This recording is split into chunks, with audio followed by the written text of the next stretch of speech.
Then what goes on in this bedroom is my business. Oh, you were doing a tapping thing. Oh, I ruined that one. Yeah. Oh, well, maybe you shouldn't be living here. I didn't know if you wanted to save it until later. Oh, we'll get it out of the way. Guess what, Dan? What? It's the 90s. I saw this. And today we're watching Goldeneye.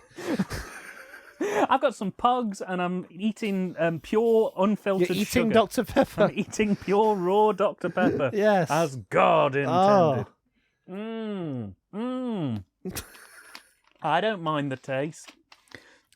So, how are you doing, Ben? This week has been really stressful and difficult. So I thought I'd calm my nerves by watching Famke Janssen crush a bald man to death.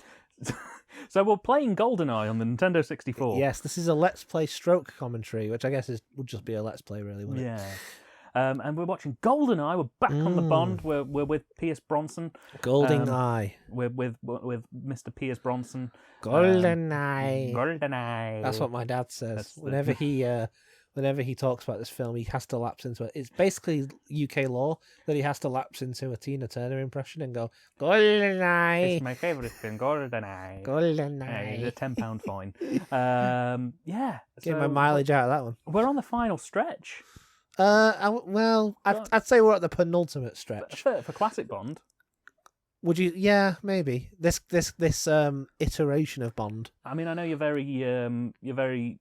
Although at the time this would have felt like a new thing, even though in hindsight it's not really. But at the time it would have, because this was we're already getting into the triv. The longest gap between films. Yes, so it's 6 years, isn't it? 6 long, cold years. 6 painful years. 6 years without a womanizer in a tux to shoot people. With only our Weng Weng movies for company. But a lot happened in those 6 years. Fall of the Berlin Wall. The complete collapse of all spy fiction because of the big bad was destroyed, and everything was all right in the 90s. And there were no more wars, and everyone lived happily ever after. Right, so the thing is... That was a party political broadcast on behalf of the Conservative Party.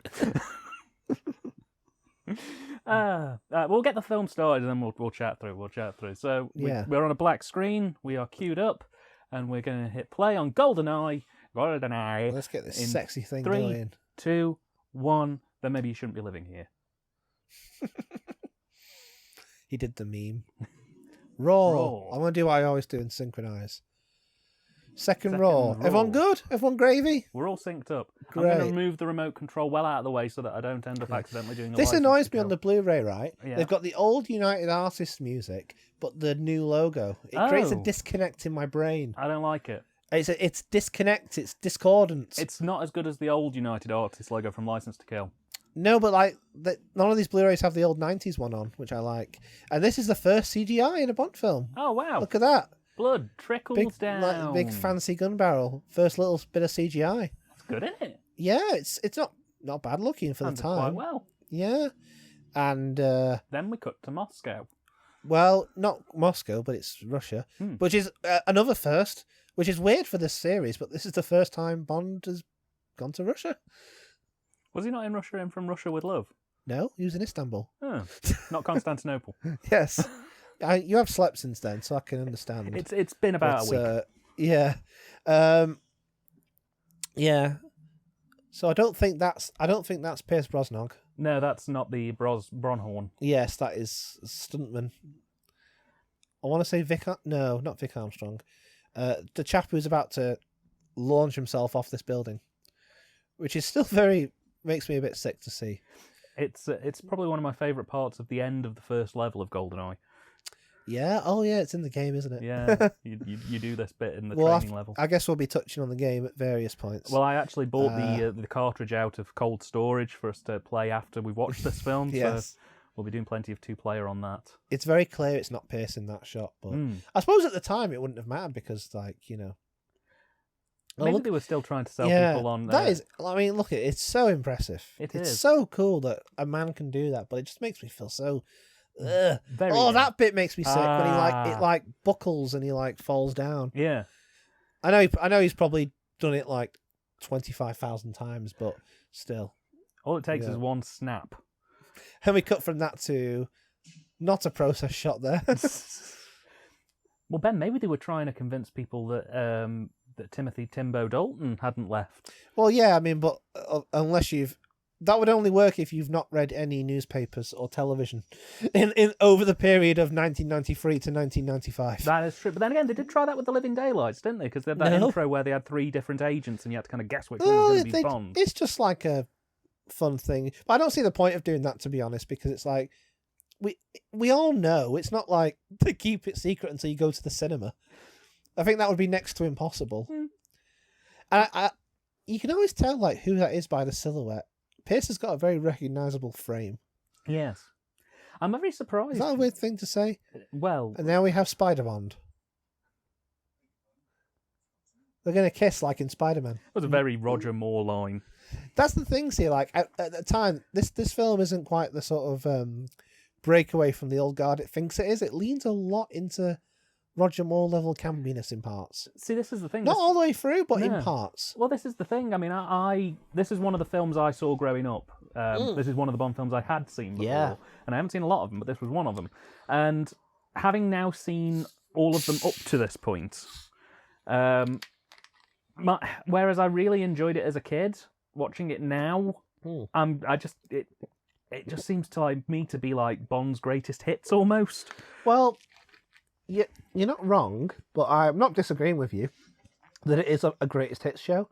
But I feel like 2 things. One, the Bond franchise by this point is now old enough for people to be nostalgic about it because it's been around at this point since 1962 and we're in 1995.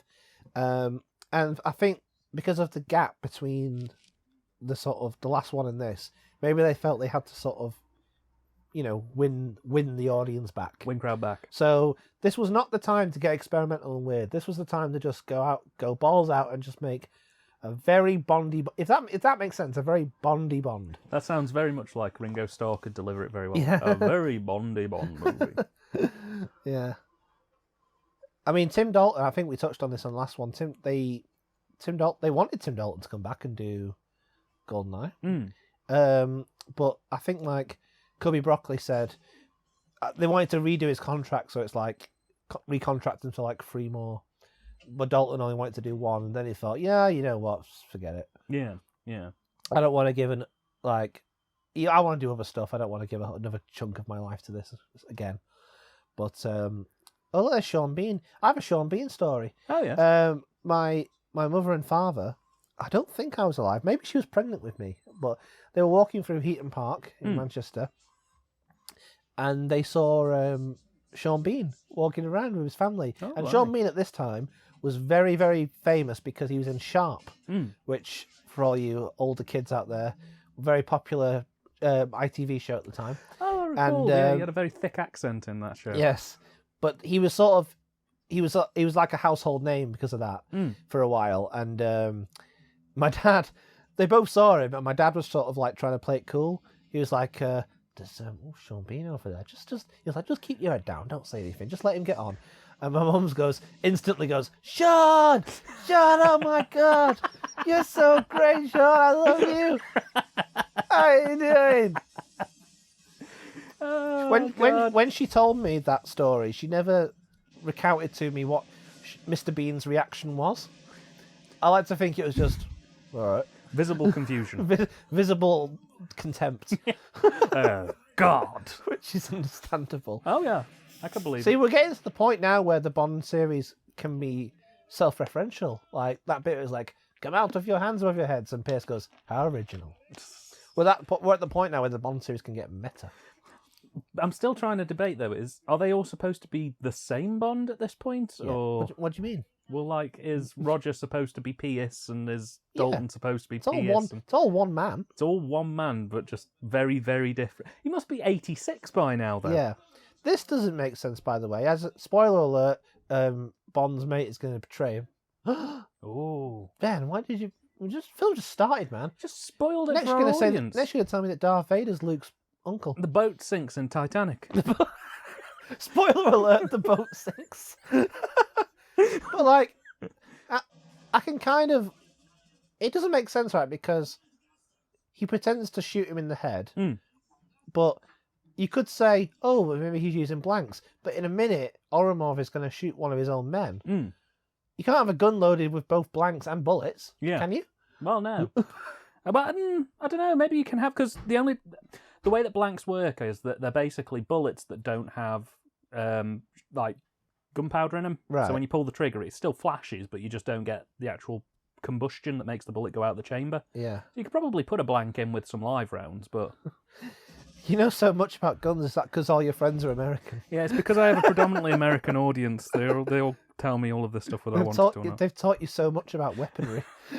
It just turns out I'm like John Wick, but like a really pleasant John. Hello, you're right. Radicalised. I've been radicalised.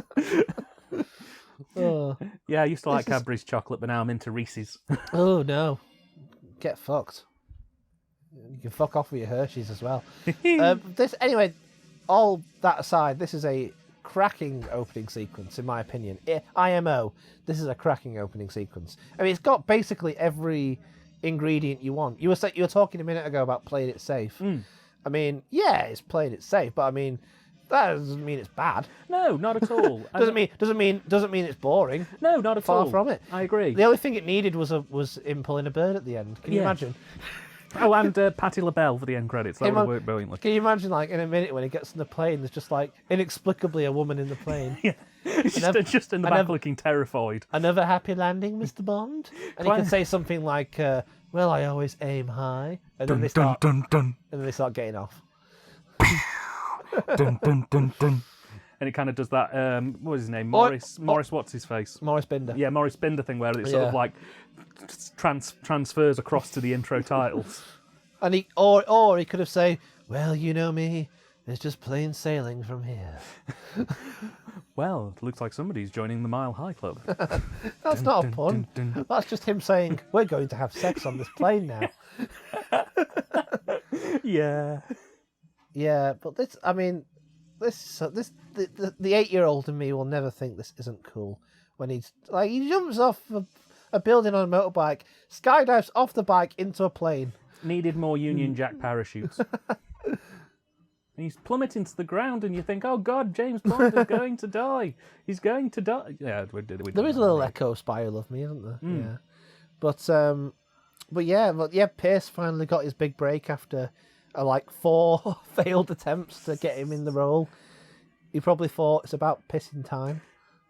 That's probably why he stayed so long. Yeah. He did 4 films. This was made in that golden age of special effects filmmaking in the mid to late 90s, when CGI was just starting to become a thing, but it wasn't good enough yet to be fully immersed. So there's still a lot of practical effects being used, miniatures, models, things like that. So you end up with films that are use both, that have a hybrid of CGI and a lot of model. That's all models and practical stuff. Oh yeah. Yeah. And miniatures. So you get the best of both worlds. Which is nice. I mean, I've always been a firm proponent that practical effects that use CGI more as a plaster than a driving force is the best way to go with things. You can use CGI to enhance practical effects, but if CGI are the effects, that's when it starts to fall down a bit. Goldeneye. Yes. So dirty old Maurice is gone, but we still get the ladies, of course. Daniel Kleinman does the titles now. And this is Tina. Goldeneye. I love Tina, but she doesn't have the range. It was written by somebody as well, quite It was popular, written by Bono and Edge. Oh, yes, of the Utu. Of the Utu. They wrote the song because apparently they were neighbours with Tina Turner. I don't like U2. Neither do I, but this is a pretty good song. It's all right. Yeah. It's no License to Kill, let's be honest. This song fucking bum rapes License to Kill. It's no All-Time High, let's be honest. I do like all this. I love the song. I think the visuals are very nice, although I think they're a little bit on the nose. Yeah. The ladies knocking down all the Soviet. Do you get it? Do you get it, audience? The Soviet Union is gone, because clearly you haven't read a newspaper.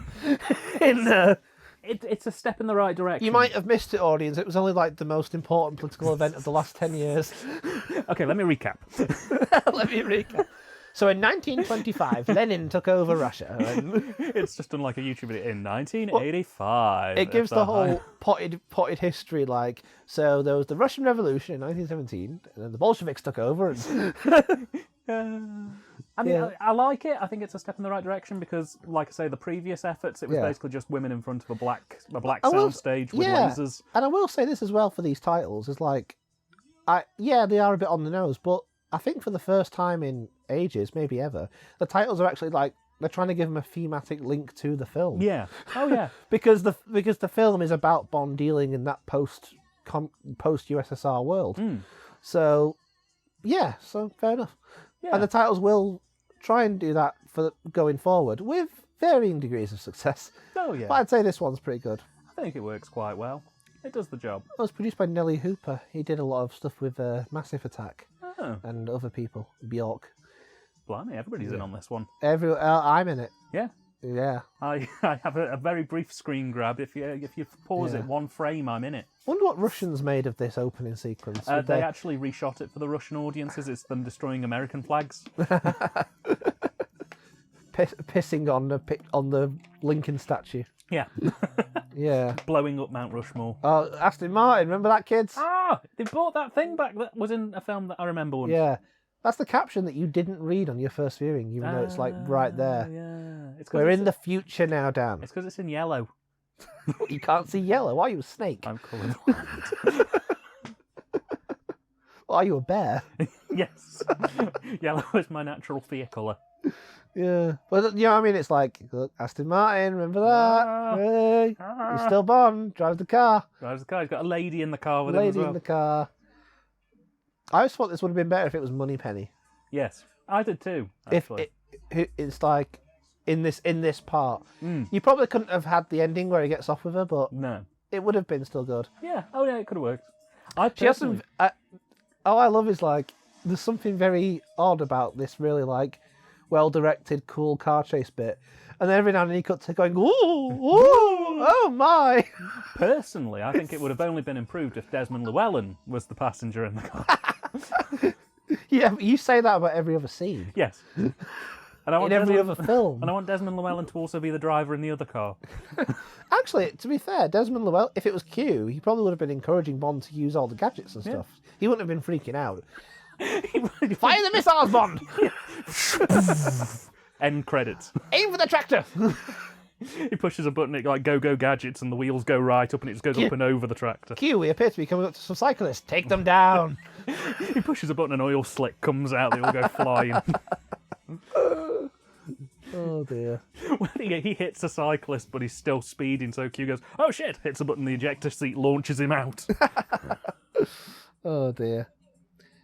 And yeah, I suppose it doesn't have much effect on the plot, this little bit, but whatever. Yeah. Since when did you need an excuse to have a car chase with a nice lady? It just establishes what this Bond is all about. And you know what? M's a bit like... This M's not too bright. She sends a lady to evaluate Bond. What the fuck did you think would happen? Well, yeah. You know. Should have sent Q, like I say. Would have been... Yeah. She should have sent like an asthmatic, venereal diseased hermit. Then none of this would have happened. I don't know, Bond would still give it a go. This is the most French thing ever in a minute. Sacré bleu! They're all on bikes, because we're in France, Dan. Are we? I think. Might as well be. Might as well be. Death. Those men are going to die. It just hard cuts that Christopher Eccleston piff of the cars flipping up. Oh, sacré bleu. It's not quite as bad as the bit in View to a Kill when he nicks the taxi. Yeah. And there's like 25 shots of that guy going, oh no! Oh my god! Oh! That very sensitive portrayal of Frenchman. It was the 70s, everything was allowed. Well, that was fun, now sex. That was the original dialogue. I'm bored of driving now, Rumpo. Which I always carry. Bollinger. Bollinger, because Bond. He drinks the Bollinger. Bollinger, because Bond. Because Bond. Yes. And then she decides, because he's Bond, we might as well. Examiner notes just say, safe driver, perfectly fine in every way, but I really must protest the amount of screaming that he has. Oh, the screaming! Simply awful. That is an in-joke that no one will get because we haven't given any context and we're not going to. We're in France, we're in Monte Carlo. Monty Python's Monte Carlo. Ben, we're British, we can be racist. Monte Carlo is just part of France because it's Europe. Monte Carlo's in France. Oh, I really don't know geography. Me neither. Where is Monte Carlo? I don't know. Hey Google, where is Monte Carlo? Sorry, I don't understand. Even Google doesn't know. Even Google didn't get a GCSE in geography. Eternal mystery. I'm still learning. Google, where is Monte Carlo? It doesn't understand Northern. It just won't speak to us. We're too common. We're beneath it. Yes. Sorry, I only speak to Southerners. Look, cards, because Bond. Oh, brilliant. He's playing Baccarat. Just like that film. It's like that film. Like that film with that man. That detective in. Remember the film with the man? Detective Bond, I think his name was. I remember him. He wore a suit. Yeah. He smoked. It's Famke Janssen. Famke Janssen. That's the name. I noticed that all of there's a lot of Russian characters in this film. None of them are played by Russians. Yes. Because she's Dutch. Oh. And the guy who plays Oromov is German. And the guy who plays the General Late is French. And the guy who plays Boris. Boris is obviously Alan Cumming, English. Yeah. Oh no, Scottish. Sorry, sorry, Alan. Well, that's it. Now we've isolated the Scotch. The Scotch. You mean the Scots? People. Yeah, the Scotch people. I don't know.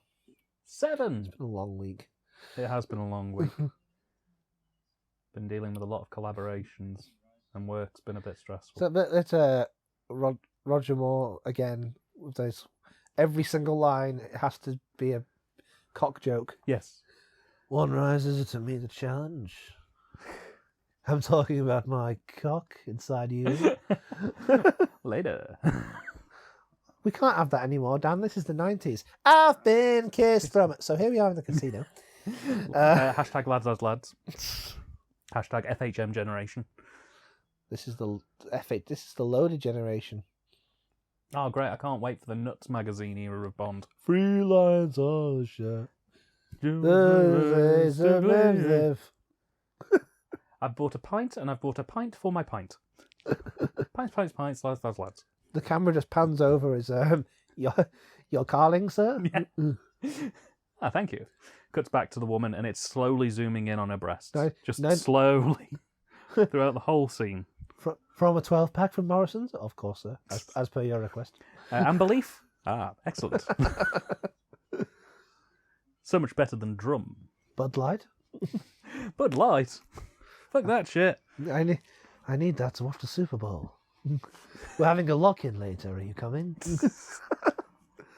He ordered vodka martini because Bond. Oh, he did the thing that didn't happen for most of the Bond. It's not happened for about 45 years. Yeah, he did it though. I think I described it to you, this film, when I was watching it through for the sort of pre-screening. I described it to you as it feeling like all of the people who wrote this sort of locked themselves in a room with video copies of every Bond film and just freebased them. And at the end of at the end of License to Kill, just went, right, let's do a script then. I mean, that's kind of what we're doing. Does that mean that we could have written Goldeneye? Yeah, technically. Great. Well, I mean, I don't even remember writing it. It's not even really that complex of a plot, is it? Really? I mean, I was free when it came out, so that's really good of me. Mm. I mean, to be honest, is it okay? So there's 2 agents, and one of them's a baddie. That is a very that is a very Bond thing to do. He recognises she's a baddie because she has fake license plates on her Ferrari. On her Ferrari. Yes. Apart from the fact her name is Onatop, which is clearly a fictional person because no real person is called that. Well, I don't know. My name is Daniel Legs Are Spread, so.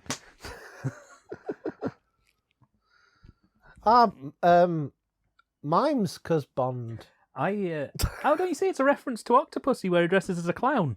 Oh, right. What a subtle callback. It was very subtle, but these writers, they know their Bond. Yeah. He's wearing a tuxedo because Bond. I feel like Bond almost walked through the stage then.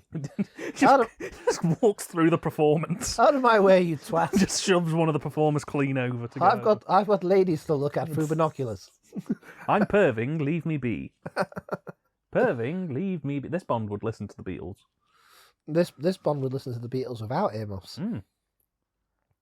I don't know, I feel like Pierce Brosnan's Bond is a bit of a lad. He probably likes Oasis, The Lightning Seeds. Oh, what are they called? Ocean Colour Scene. And The Verve for when he comes home from the pub. Yeah, I was going to say.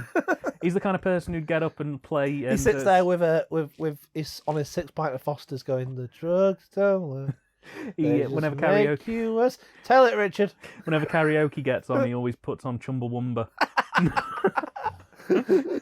I get knocked down, but I get up again. You're never gonna keep me down. Pierce Brosnan doing Chumbawamba. I drink some whiskey drink. I drink some vodka drink. I drink some lager drink. I drink some cider drink. I sing the songs that remind me of the good times.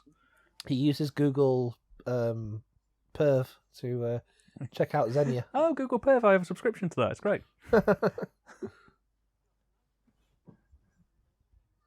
This is a shit radio station. Where's Heart FM? Get Absolute 90s on. Where's Magic? The higher you build your barrier. Love it. And a bit of Smooth FM after a few pints. Yeah. Ah, sex. Whoa! Hardcore erotic scenes. Then there's porn in my Bond film and I feel uncomfortable. What do I do?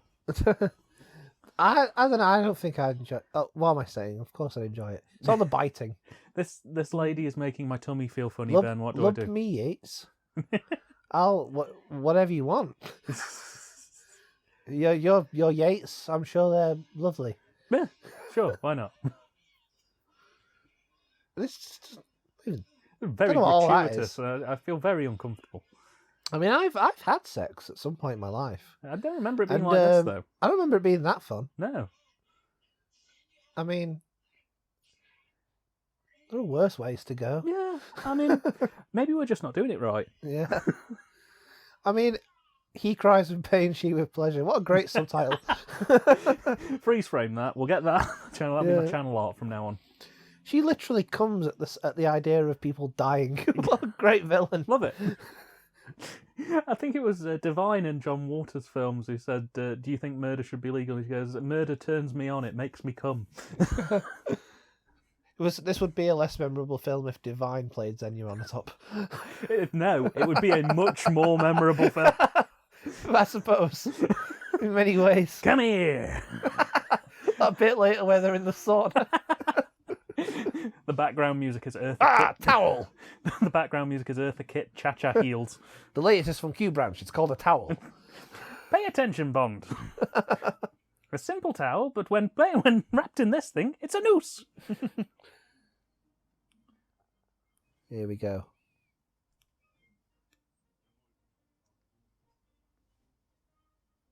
Chuck Farrell. Merci, mon amour. Well, hang on. So that was meant to be Xenia going into the party then with the guy's pass. Yes. But couldn't the Admiral use his eyes to notice that she is clearly not a bald man? Ben, it's all right. She put a fake beard on. That would have been good. Hello. I'm the Admiral. I am Admiral. I know how to sail ships. Bonjour. Je m'appelle Admiral. Piscine. I only know the French for swimming pool because when you're at school, piscine sounds like pissing. She speaks French, but because she doesn't know French, every word she doesn't know in French, she has to say in English. She's like... Now, he wasn't smiling like that when he was in the wardrobe. I had snoo. He should have just been making like a low guttural noise.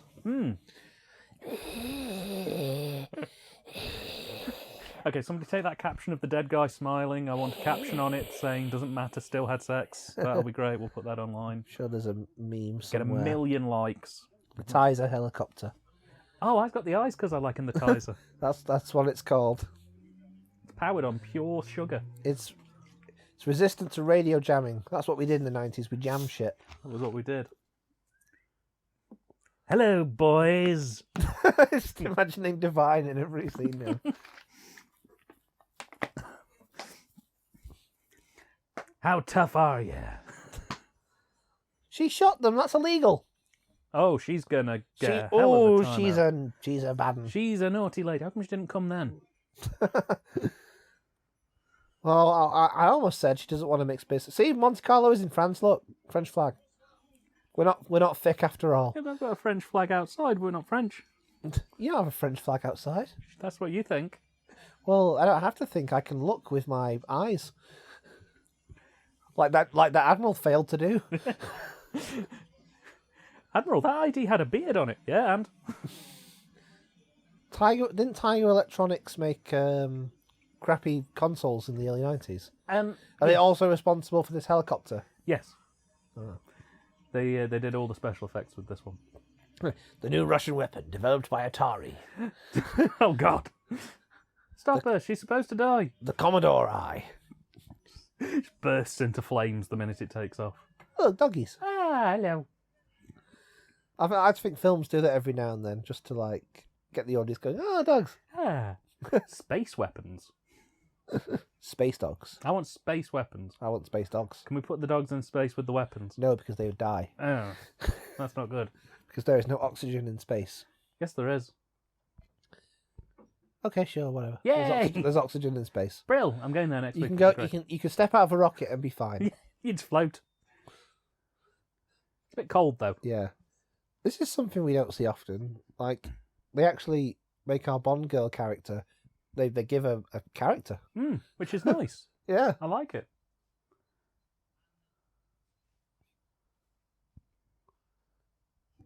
This is there's something so endearing to me and like comforting in a way about 90s depictions of the internet. Yes. When everyone on the internet was a hacker. It took 20 minutes to load a web page. They were always hacking shit and zooming and enhancing. We're going to have to do the film Hackers at some point. It's like like people make little like supercuts. And someone made like there's an alarming number of films in the 90s where a character goes, zoom and enhance. They've hacked the mainframe. Enhance that image, 25%. And it goes like, and it zooms in. And it zooms in, so like the clarity is more sharp than it is zoomed out, which is a bit strange. Or it'll do that thing where it'll zoom in and be really, really pixelated, and it'll go enhance, and go... That's what I'm talking about, and it'll enhance to HD, and it'll look perfect. That's the trope I meant, yeah. But I mean, now we can do that, but... There's Alan Cumming as Boris. Not our current Prime Minister. Thankfully, our current Prime Minister... Although I think that he'd win back a lot of support if he just, every now and then, during a political broadcast about his secret parties, just went, I am invincible! Actually, no, he'd probably be hated more. Spiked them? Spiked their drink? What are you talking about? Is that hacker speak, Dan? I think that a brain tumour was a birthday I know all about hackers. I listened to Cyberpunk by Billy Idol. I was like, the hacker's dream. I've watched Ghost in the Shell at least once. I've read Neuromancer. Well, I've pretended to read it to impress people. I once had a trench coat. I'm lying, I didn't have a trench coat. You can't go on the internet, Boris. We can't go on the phone. I didn't get the internet until 2006. You probably knew as much about it as the makers of this film, then. Yeah, my parents thought it was going to be a fad. I like the idea that he can just be casually hacking the FBI with little to no consequence. Yeah. From Russia. Yes. Well, it was nearly the Clinton years, Ben. Everybody was just like, whatever. No, it was the Clinton years. I thought the Clinton years was 97. No. Oh. Clinton was elected in 92. Was he? Yes. Jesus. Good thing I'm here. You'd be lost. You see, it's because my GCSE history only goes up to the Kennedy assassination. So you failed geography, you failed history. What did you... Oh, I passed history. It's just that history only went up to the Kennedy assassination. Anything after that wasn't history. Anything after that didn't count. Yeah. I always get confused by this. So, not confused, but so was Boris working with them all along, or did they recruit him now, or what was the deal? I'm guessing he was working for them all along. In fact, yeah, because he would have let them in. I don't know. I suppose it would make sense because he went out for a break, so he would know to go out for a break to meet them here. Yeah. He was going out for a fag, and to avoid the deadly death lasers. Sex gun death that's about to happen. Oh, that's my favourite band.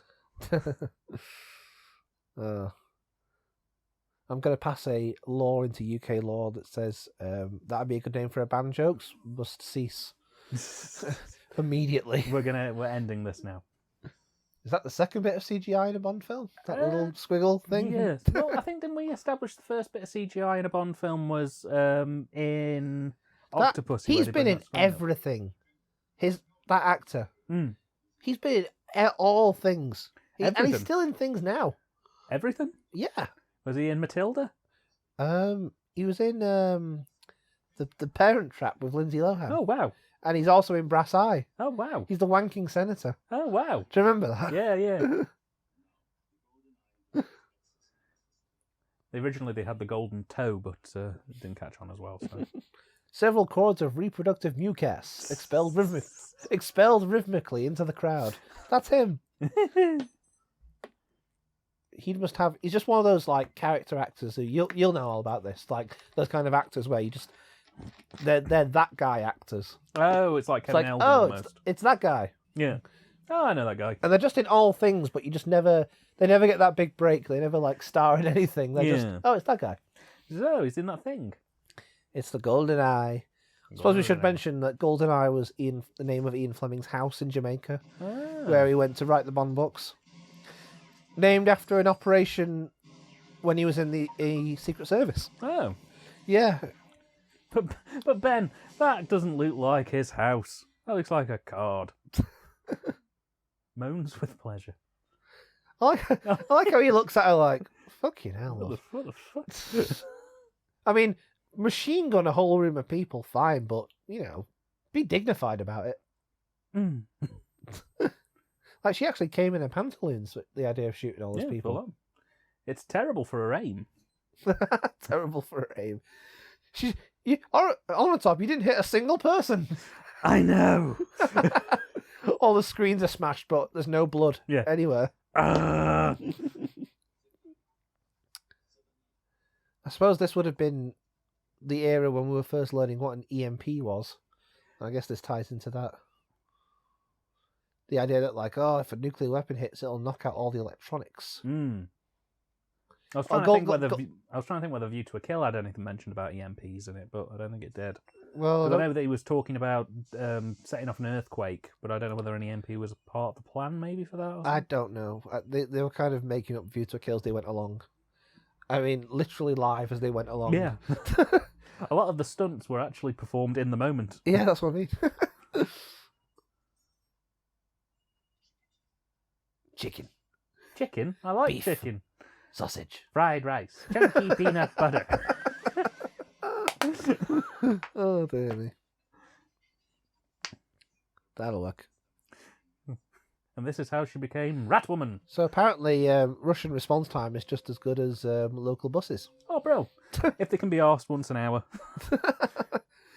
Once a day if you're lucky. You can be stood at the bus stop, it will still drive past. Her second biggest turn on. Blood, then coffee. Then drinking drinks off the floor.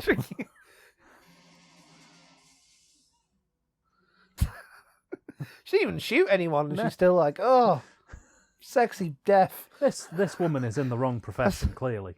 Should have been the tagline for the film. Sexy death. Sexy Goldeneye. 00 sexy death. That was a rubbish pun, Zenya. If you were as good at puns as you were at shagging. I'm just disappointed they didn't do the very blatant name drop the title of the film into the film. Well, they do several times. No, but like in a very blatant way. You know what I mean? The main plot is about a weapon called the Goldeneye. Like, you know how in A View to a Kill they got him to say, well, look, we're on a view to a kill.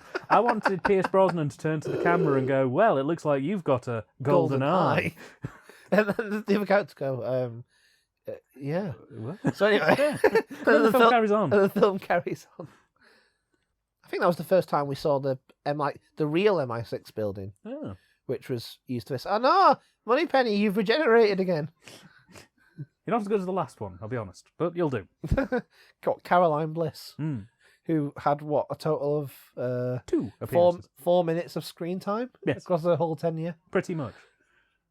Yeah. She didn't even get to ride in a hot air balloon. I'm very disappointed. Well, we went to the theatre. We saw the full Monty live. It was great. I caught one of the actors' pants. It was amazing. We saw Shrek the musical. We went to see her face. We went to see the Book of Mormon. I'm a believer. Maybe I'm jumping the gun here, but fuck it. Bond in the latest Bond flick, No Time to Die. Well, latest at the time of recording. Bond makes a reference to the Book of Mormon. Oh. And I said this to Beck in the cinema. I leaned over and went, Bond wouldn't know what the Book of Mormon is. Bond doesn't go to the pissing theatre. He's just sat there like singing Rent. Oh, the Lion King's on again. Brilliant. Hakuna Matata. You sing it, Pumba. He's there crying. Oh, Simba. Why did your dad have to die? By the end, he's got his lighter. Can you feel the love tonight? He's there in bed with a lady and post-coital talk. Oh, I just love Les Mis. Superb. Fantastic performance. And look, it's Judas Dench. Oh, Judas Brutus. Yeah. Now, Ben, you mentioned that she's also in the new Bond films, but that's right. But the new Bond films aren't canon to these Bond films. There's a way of dealing with this, which is you don't deal with it. Just accept. Does it get really confusing, though? No, not really. Oh. I don't think anyone was really asked. Are there any hardcore Bond fans who try to like conspiracy tie these films together? I'm sure there's one or two who are like, you can't have it because there's a reboot. It's like, shut up. There's just one or two weirdos who've got like pin boards with just like trying to connect the classic Bond to the new Bond regardless of... Lois Maxwell, aka the original Moneypenny, said that she actually said to the producers at one point, why don't I play M? So like it's like she's graduated, she's worked through the ranks. I can see where she's coming from, but at the same time, I don't think that would have worked because you need M, especially Judi Dench's M, to be like, she doesn't take shit from Bond. You can't have it where it was like she used to flirt shamelessly with him, and now she's been stern tying him off. It's like, I don't know, it just wouldn't work. No. Because in the back of your head, you just think, well, I can't take you seriously as a serious person. Yeah. You know what this film needed? Musical numbers. But yes, Bond would have loved that. A showstopper, darling. Yeah. You get on a top doing Bang Bang Bang by Sammy Davis Jr. Hey, he even has the Diamonds Are Forever satellite laser. Oh, brill. This is the first of 2 Pierce Brosnan films that involve satellite lasers. Excellent. They really loved a good satellite laser. They did. But, oh no, Moonraker wouldn't count. That's just a load of satellites in space. That was Poison Globes.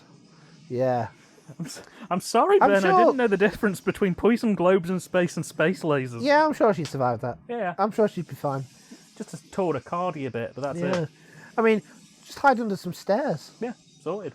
It's not like there's like literally glass and fire everywhere. This is But don't worry, stairs. More explosive. No, mate, stairs. Yeah, this is more explosive than Terminator 2 Judgment Day. Well, that just purses my lips. They're all transforming into electric superheroes. This is how the Fantastic Four started. They're being attacked by force lightning. Oh no! Hang on, how come they're all right? Because the Tiger helicopter... Oh no, that's not the Tiger helicopter. Oh yeah, that's right, because remember the helicopter that Xenia stole? They made a big point of saying, this helicopter is resistant to all EMP surges, which I think is impossible. That is a hell of a plot convenience thing, isn't it? That's the equivalent of the kid going, no, you can't tag me, I'm invincible. I'm on base. That's a Sam Raimi shot right there. It is. Bond's like, oh yes, that reminds me of Phantom of the Opera, the bit where the chandelier falls on the crowd. Oh, wonderful, darling. Love it. Bond's just a theatre bore. I don't know how to love.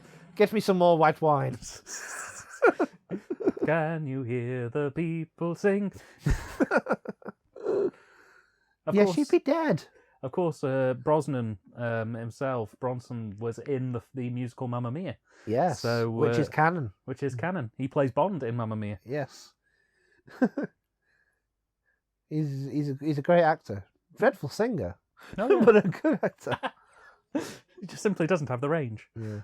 Oh no, Google, get me out of this bombed out building is not working. Oh no, it failed IT as well. I mean, you would be dead. Yes. Basically. Surrounded by fire, glass, and there's like a giant wave of electricity just roared through the building. I feel sorry for the one other bloke who survived who had a pacemaker. His heart just exploded like a baked potato. Ooh. Well, yeah, because if you have a pacemaker, you'd be fucked, wouldn't you? Because the EMP would just stop that shit. Blow it up. Yeah. Blow it up. Fucking dead, mate. Well, not blow it up, but it'd stop it. Burst into flames like scanners. I know what an EMP is because I remember on BBC when I was a kid, there was a documentary hosted by Jeremy Clarkson that told me what an EMP was. That's not a joke. This is an EMP. That's not a joke. That's one of my very, distant childhood memories. This is a 20-foot nuclear megaton bomb. If you go near it, dead, mate. It's probably the most lethal weapon in the world. Not bad. Was that your dog barking? It is. Because there's dogs coming up in a minute. Oh. It's like surround sound. It's great. It's Dolby Atmos. Yeah. Quadraphonic.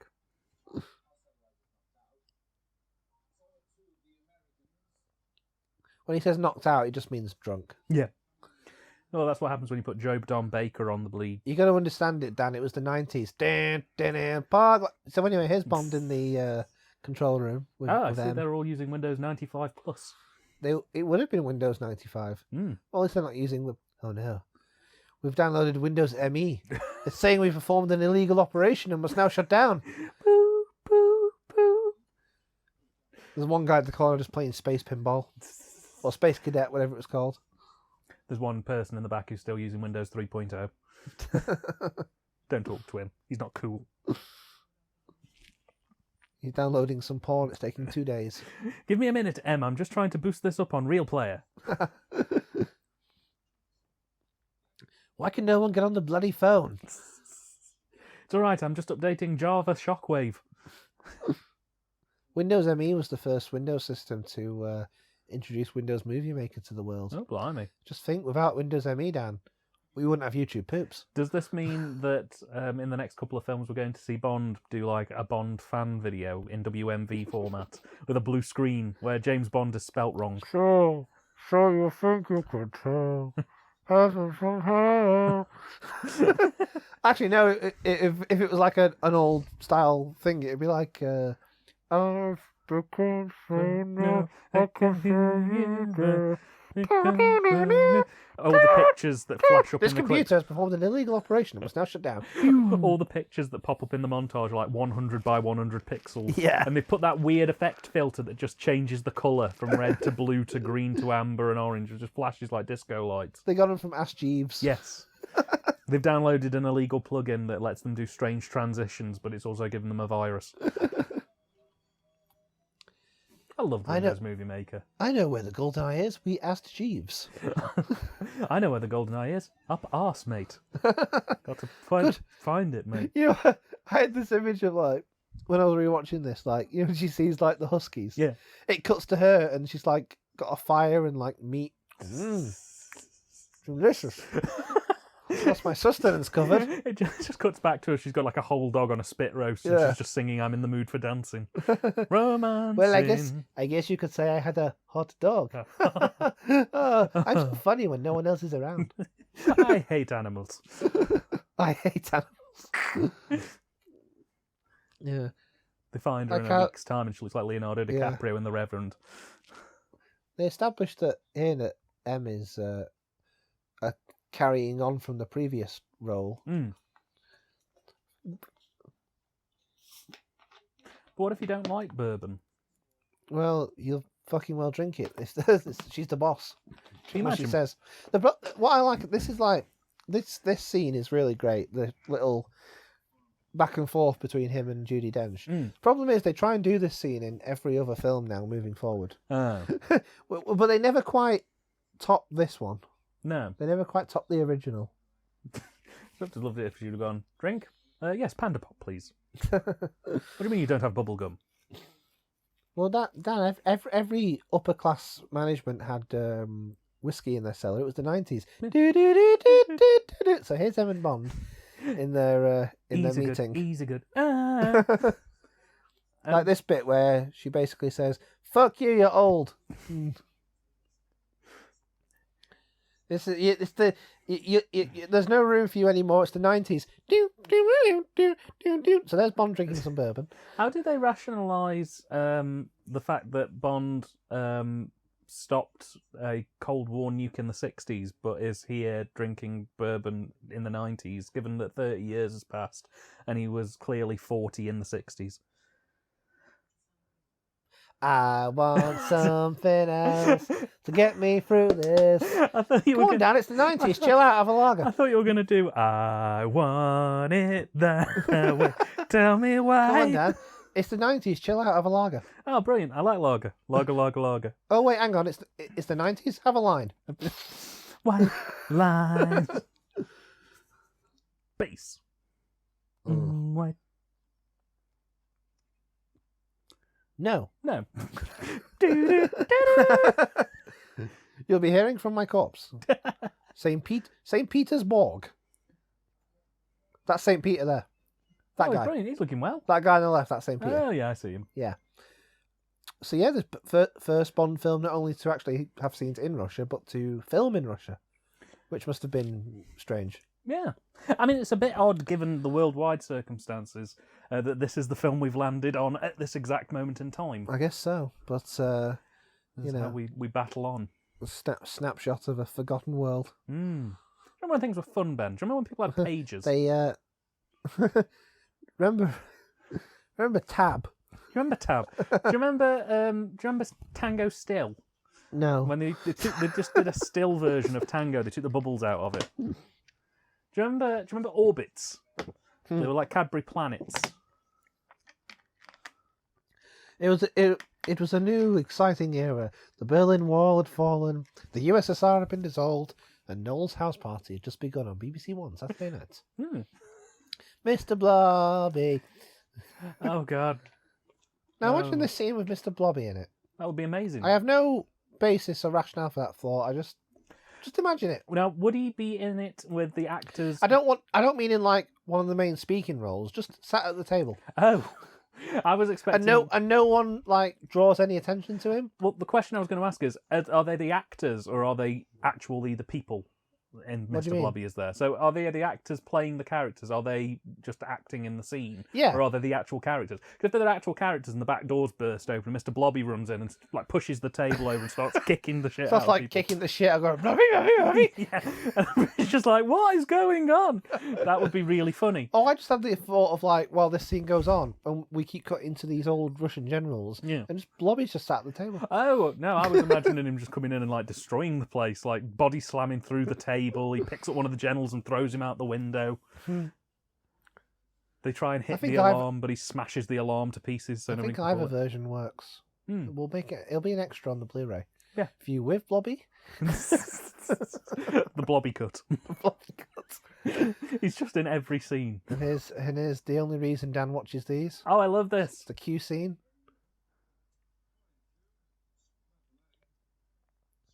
No, misadventure. Q, I genuinely worry about you. You're just literally firing off missiles in full range of people. And none of those people react, so they're clearly used to your health and safety very serious breaches. Here, Bond, here's your magic car. You're not going to use it at any point, but here it is. It's a BMW, which means people will think you're a prick. Dan giving some reverse snobbery there. I don't like being drivers. What I don't like about this is the fact that we have our little... The whole point of the Q scenes is to be like foreshadowing all the cool stuff Bond gets to do. Yeah. He doesn't do anything in the car. No. Like, what's the point of mentioning the missiles if you're not going to fire? It's Chekhov's gun, Chekhov's missiles. That's what this is. What would have been funny is if, after the 6-year absence, Q had actually just gone a bit mad and had started inventing things that already existed, but like bigging them up. That thing in the background dates it horribly. Yeah. What the hell's a phone? I'm sorry, a phone box. Lost on me. Yeah. But like he could be like, now pay attention, Bond. I've invented this. It's called a nuclear bomb. Like, Q, that's existed for 30 years. What? Oh. At least we know Bond's belt size. That's something we learned from this experience. Oh, that's good. Oh well, another corpse. Derek, another one. Oh, not again. Now pay attention. This is called a Game Boy. It's brilliant. You can play Tetris on it and everything. Just don't turn the camera on. It's a bit fucking weird. Yeah. Do do do do do.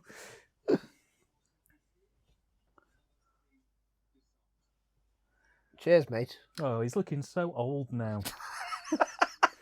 Is that Bond saying that or you? Both. You're just looking very tired and old. I hope he's all right for the next film. Oh, take him to the juice squeezing room. This is what your government taxpayer money was funding. They don't allow us to go and raid Egyptian tombs anymore and shoot at pharaohs. We're not allowed to do that anymore.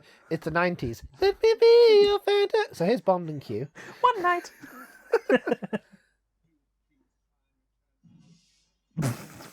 We've got another one. Q, 3 people have died in like the last 2 minutes.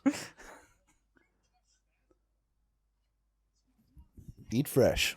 He bites into it, it just explodes, it turns into threads. If this was a few years later, that would have been a very good product placement opportunity. It would have. I say, Q, what's this delicious meal you have in your hand? Bond, that's an Italian BMT. 12 foot long, only from Subway. Chipotle. $5.99. Oh, that's really good value. Yes, Bond, and for an extra £2 you can get a cookie and a drink of your choice. I mean, they might as well do product placements for things I can afford. Hang on a minute, weren't you an evil general who tried to sell guns to the Russians about 20 years ago? What? No, not me. He should have like a big fake mustache on. Yes. Hello. Oh, I know that guy. Yeah, he was my brother. Anyway.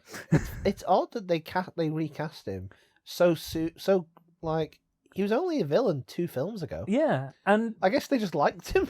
Not only that, though, but like to recast him in a very similar role. Well, he's not a baddie in this. Well, no, but in the last film he was He's saying he's like a loud, annoying American. Well, a loud, annoying American who worked for intelligence. Well, no, in Living Daylights, he was just an arms dealer. Oh, I thought he was a person in the army. No, he was like an arms dealer who had an army like fetish cosplay thing. I thought it was Octopussy he was in, not the Living Daylights. No, Living Daylights. Was it Living Daylights? We literally watched it like 5 years ago. Like 6 months ago. And look, we get to see his arse. So that's got to count for something, right? Oh, brill. I've now seen Joe Don Baker's arse. We get to see a bit of his arse. Excellent. Maybe the BBFC objected. That was what gave it the 15 certificate. Remove arse from reel 3. Not even the real number, just remove arse. Too much screaming on the arse. But it turns out the screaming isn't on the film, it's just anybody who watches it. Joe Don Baker in The Screaming Arse. My arse has no mouth, yet it must scream.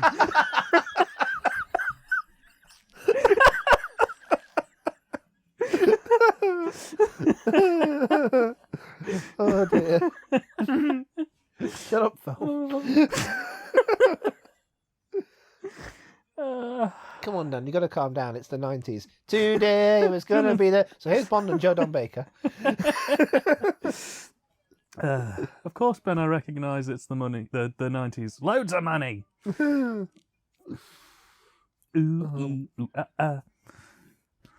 I think all this stuff wasn't shot in Russia. What? Yeah, they only shot like little tiny bits in Russia. Would you like to try a white Kit Kat Chunky, Ben? No, I'm not really in an experimental mood today. Okay, would you like a plain Kit Kat Chunky? Oh yeah, you got both. I got both. We've got... Value for money, you. We got them? No, I'm okay. Okay. I'm eating Kit Kat Chunkies. That's the dining part of the comedy dining experience done and dusted. You need to get 4 of them together, fuse them together, and then you've got a version of the normal Kit Kats, but a big version. IBM, that wow. That'll never catch on.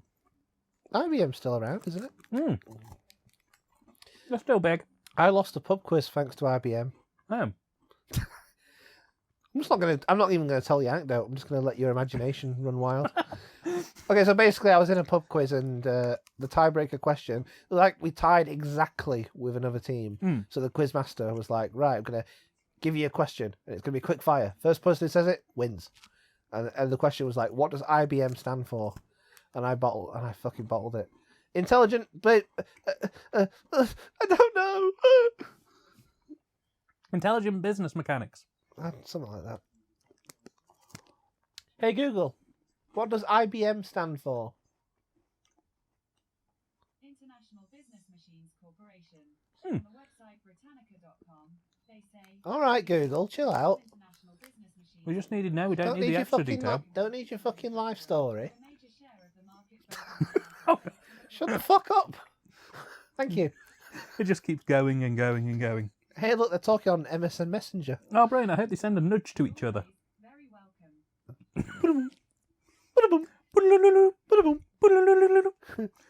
They send those weird animated sticker things. Yeah. He sent me a link to his GeoCities site. It's got like little flames at the bottom, a guest book. But Boris, Linkin Park forever. He's just sent me his love for the day on Bebo.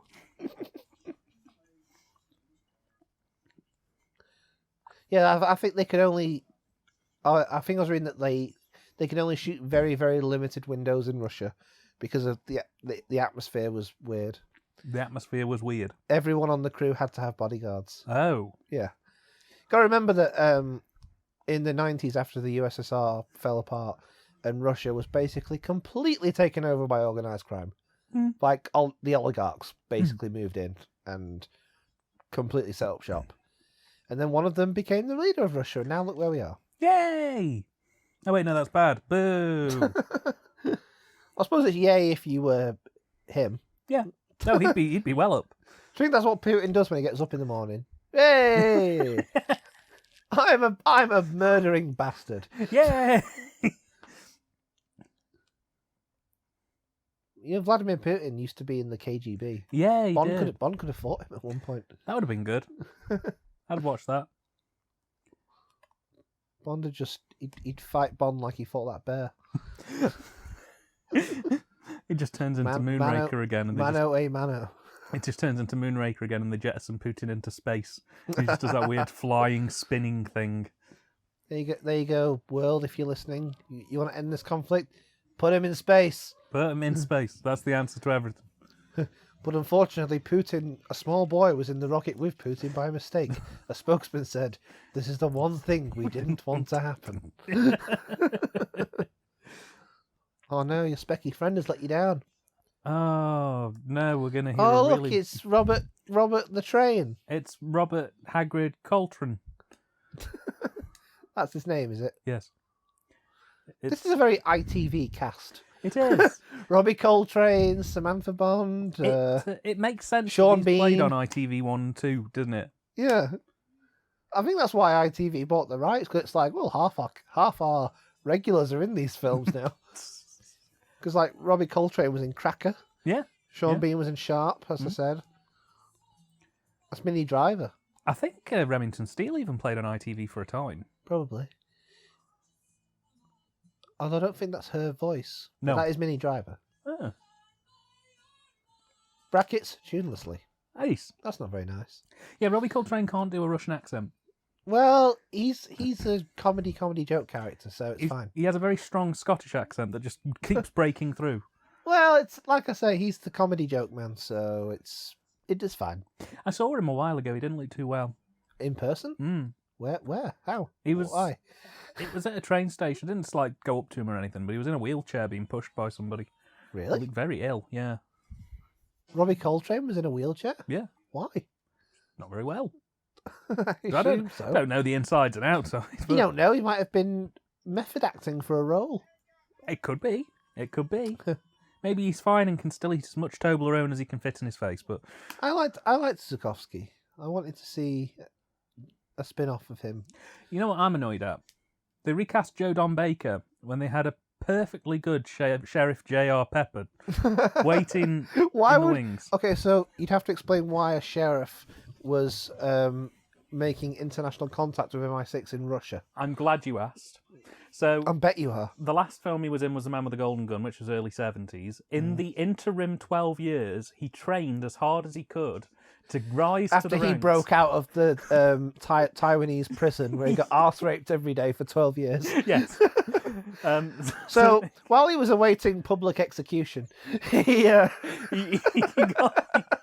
booked up. It's like Jeffrey Archer, Ben. Jeffrey Archer was in a Taiwanese prison. When did that happen? Yeah, he wrote a few books, didn't he? Yeah, so he booked up and he got into the intelligence agency. I like how, like it. I think this happened in Goldfinger as well. Bond only ever looks worried when his cock's in danger. Yes. Like when he had the gun. That's the only time we ever see Pierce Brosnan's Bond. Like, oh shit, No, he's gonna shoot my balls off. not my cock. Not my... Was that in the original script? Yes. Zukovsky aims gun at Bond. Bond. Oh no, not my cock. Not my cock. Please, not my cock. My beautiful cock. Exclamation mark. Exclamation mark. Exclamation mark. Exclamation mark. There's a silent pause. Then Bond says, I use it for shagging.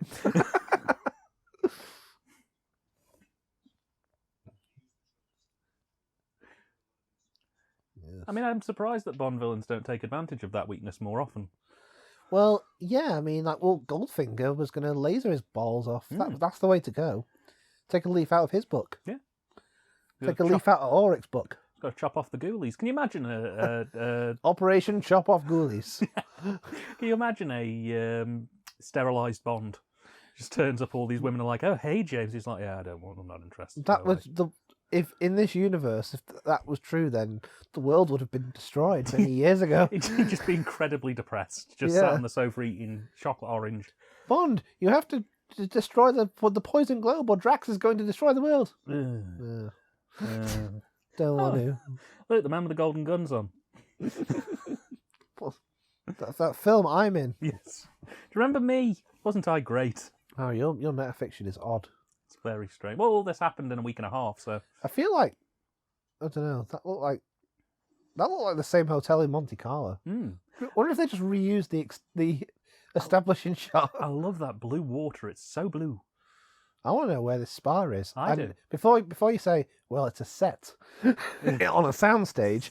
Yes, I'm quite aware of that, but you know, probably used on the Bond stage. In fairness, no, I think they didn't. I don't think they shot this at Pinewood. Oh, because it was being used for another film. Oh, so they shot it at well, they actually built a studio in Leavesden. It's now obviously Leavesden Studios, and lots of films now shoot there. Oh, that's why I love. That's why I do. Unironically, love about all of that is that we don't have our studio. We'll just fucking build a new one. Yeah, fine. Whatever. Be bigger and better, and full of blackjack. It'd be great. Yeah. I should mention that this film is also our goodbye to Cubby Broccoli. He died shortly after this came out. He didn't, although he wasn't really involved with producing this. What? When asked what he thought about this film, he said, "I thought it was really great. I really loved it when the ladies get their bits out." Yeah. He wasn't really involved at this point. He'd given his duties over to his daughter Barbara and Michael G. Wilson, and they're going to run the show from now on. Oh, fun fact: she broke her ribs in real life doing this. Oh shit! Because she basically was like being a method actress trying to play it for real, and she said to Pierce Brosnan, really fucking throw me into the wall. And Pierce didn't want to. And she said, no, it's fine. The walls are padded. It'll be okay. Yeah. Now, the walls weren't padded. Oh, that's not good. But she was just like wanting to do it for real. So in a minute, when he's like slams her into the wall, she actually broke her rib. Oh, shit. Yeah. Oh. There. Painful. Yeah. I remember because of obviously, I think the other thing she's most known for, apart from this, is obviously Jean Grey. Yes. In the X-Men films. Because I remember I must have seen X-Men before I saw this. Because I remember seeing this as a kid and being very confused. I think most children would be. My Willie was doing some very strange things that day. She's a very strange and powerful woman. That's a good description. Strange, powerful woman. Although I imagine most women to you are strange and powerful, aren't they, Dad? And mysterious. Does that say anything about women? Does it say anything about you? I don't know. I like to think of myself as a bit of a mirror. I reflect and inspect.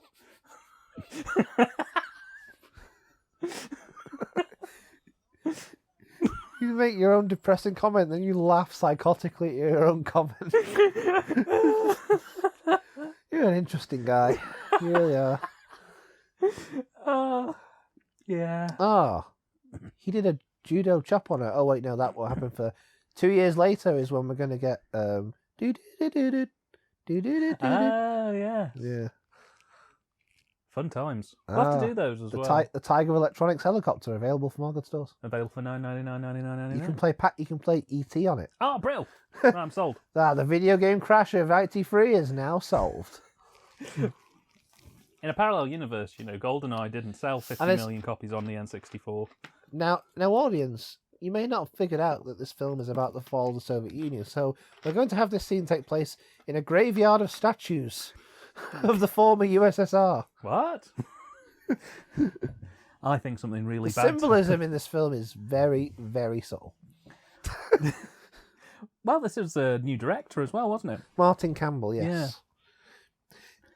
It's very there's some behind the scenes footage, and it's very funny. He's a very sweary director. Oh, brilliant! They're doing they're filming like the dam jump at the start, and it's like, right, John, get those fucking lights up there. Right? Go on, we got fucking 2 minutes to do this. All right, don't fuck about. Was it because it was the 90s? Everywhere you go, you always take the weather. Oh, what's this? Oh, it's John Hurt. It's the War Doctor. Sean Bean betrayed me? I never saw this coming unless I saw the trailer where he was in them all. And also, if we remember, the opening titles say starring Sean Bean. My brother-in-law is very, very younger than us. And he got in charade Sean Bean as his thing. And he read it and he didn't understand who it was. And he came to me and he said, "Who's seen Bean?" my nana used to do that. Yeah. She used to say, I love seeing Connery. I love seeing Bean. It's like people who have the name Ian, people call them Lane for some reason. Yeah, she was lovely. She used to say things like, she used to call it the Asda. Asda. Not Asda, definite article, the Asda. You go into the Asda. The Asda, yeah. Yeah, I like how, I like you in this. In fact, fun fact as well, Alec Trevelyan is named after John Trevelyan, former head of the BBFC. Oh, nice. Was this some kind of revenge plan for them cutting License to Kill to ribbons? Not for License to Kill, because he left the BBFC in 1972. Oh, yeah. And then that's when James Furman came in and did his no nunchuckers reign. No blood on boobies. Yeah. That was his official rule. And no ninjas. No ninjas. Ninjas are banned from all things. Less than 8-year-old think that a bow staff is cool. But like John Trevelyan didn't really care for Bond, and in fact, to the point where in his autobiography he dedicated a whole 4 pages to talking about how shit he thought Bond was, and how they were always trying to cut it to ribbons and all the rest of it. And I guess this was their artful poke, which was a bit strange because he hadn't been in the position for many, many years. No. It's a bit too little, too late. It'd be a bit like if we made a film and had a character who was rubbish called James Furman. It's like we've been dead for 22 years. What more do you want? Yeah. Doesn't James Furman remind you of one of our old lecturers at university? Yes. Absolutely. Yes. Exactly. Oh, you see, the problem is this film is much too gratuitous. You need to turn it down right away. Just very soft-spoken like this. Very softly spoken. Quite passive-aggressive in many ways. You can't. Just full on aggressive, not passive-aggressive. But very softly spoken. Yeah. And you see, the film is very good, but you just need to change all of it. So that's the important thing. We're long past that point now, but do you remember in the opening sequence, it says, he goes, "Closing time, James." And Bond goes, "Buy me a pint." Bond won't drink pints. No. But Ben, you see, but Ben, this is the loaded generation. It's the 90s. It's 3 lines on the ship. So here's Bond in the helicopter. It's the 90s, Ben. Who let the dogs out? That wasn't the 90s. It was 1997. No. Yeah. Who Let the Dogs Out was 2002. Hang on. You're going to have egg on your face now. Hang on. The noises she's making, she can die. Gah! Get out the helicopter! We were both wrong. Right? The Baha Men's version of Who Let the Dogs Out came out in the year 2000. Still not the 90s. But Ben Sisto, who is another performer, also did... I thought you said Ben's sister then. Yeah, Ben's sister. Yeah. Who was another performer, also released a version of Who Let the Dogs Out in 1992. Wait, so Who Let the Dogs Out is a cover? Yeah. What the fuck?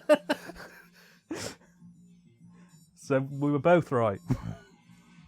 Oh, that was a snappy zoom. Oh, wow. That was the snappiest of zooms. I'm really loving these model shots enhanced with CGI. It still looks pretty good. It does. Now, look at... Those aren't dummies. Hello. Don't know if they did. Nope. Haven't seen them. Hello. We've got visitors.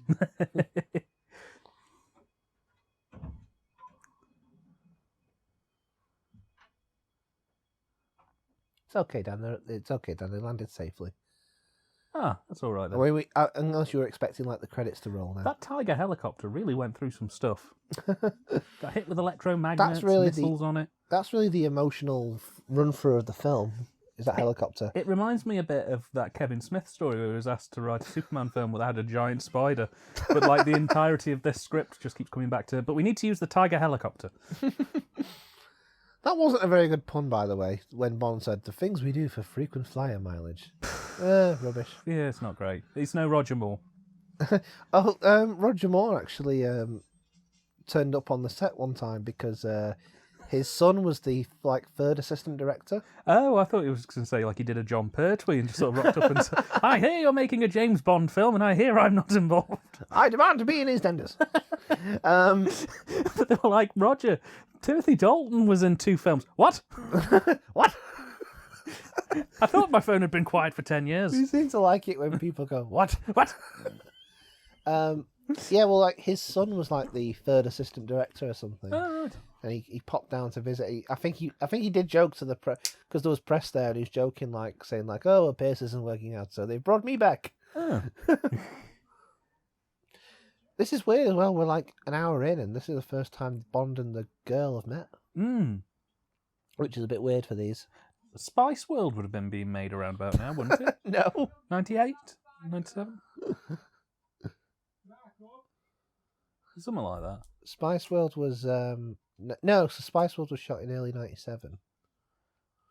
And this was 96? This is 95. Is it 95? I thought it was 96. Oh, it's because I'm thinking the Nintendo 64 game. God, Dan, you're getting your pop star movies mixed up. The question is it as good as Spice World?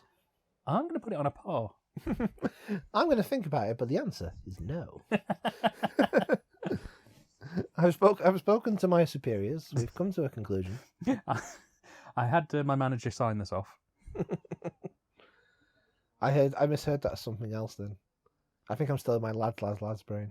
Right, because it's the 90s. Bloody mist. Could you not think of a song? We've gone through so many. We've gone through 5. We've gone through a whole 3. A whole 3? Jesus Christ. Mm.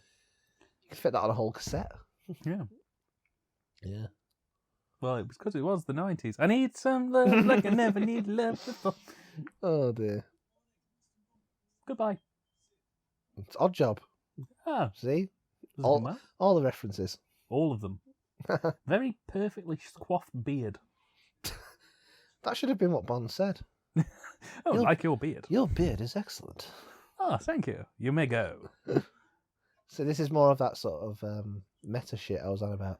Yeah. Where it's no one has the time to do an interrogation anymore. As a kind of jumping ahead into the future question, do all of the Brosnan films do this? No. Okay, no. That's good. Just this one. Just this one, because like I said, it was trying to be all clever. Look at us. We're just, yeah. So the next film is quite a bit different to this one then? Somewhat, yeah. Funnily enough, Russia got rid of the death penalty a year after this film came out. Oh. I like to think it was because of this scene.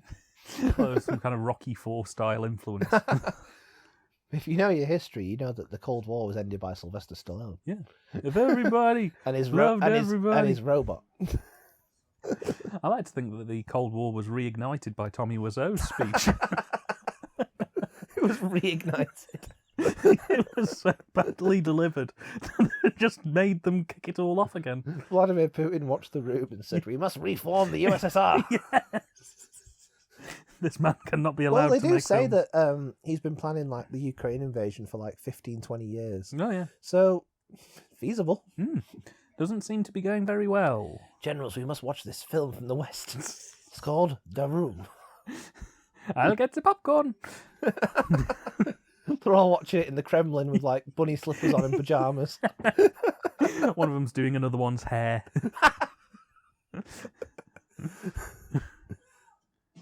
Do you think Mishka likes me? Oh, I don't know. Oh, how devilish.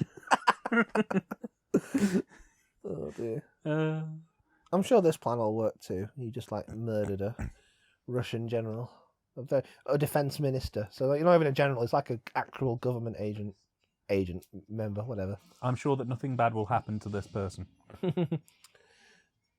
General Oromov looks more pissed in each and every scene. He does. He's just getting more and more sloshed as it goes on. It was probably the only way he could get through the film, let's be honest. You're having to hang out with Boris and his 4chan chat rooms.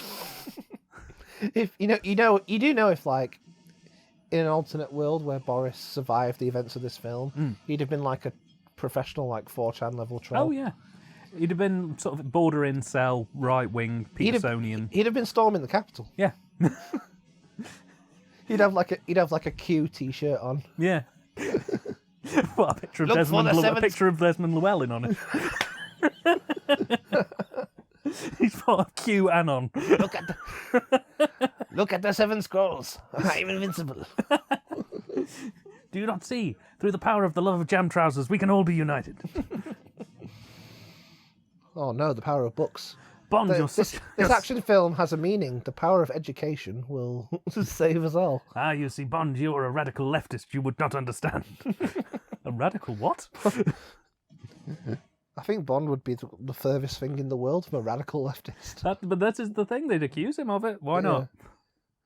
Well, in QAnon's world, anyone is a radical leftist. If you don't agree with them, then... Anyone they don't like.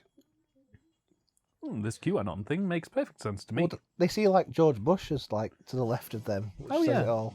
Well, that being said, they believe that a pizzeria in Washington is a secret underground paedophile base of operations, so... Well, why isn't Bond sus that then? Well, it's because he's too busy shooting Russians, mate. He's too busy machine gunning Russians. When I shoot people, I don't come. I don't remember the game moving at this high frame rate. No. Oh yeah, he's going to use his magic belt. Disappointing. Is what? Why is it disappointing? Because he doesn't get to use his gadgets all that much. He uses the laser watch and the pen. I suppose I've been spoiled by Roger. He just doesn't get to use the magic car.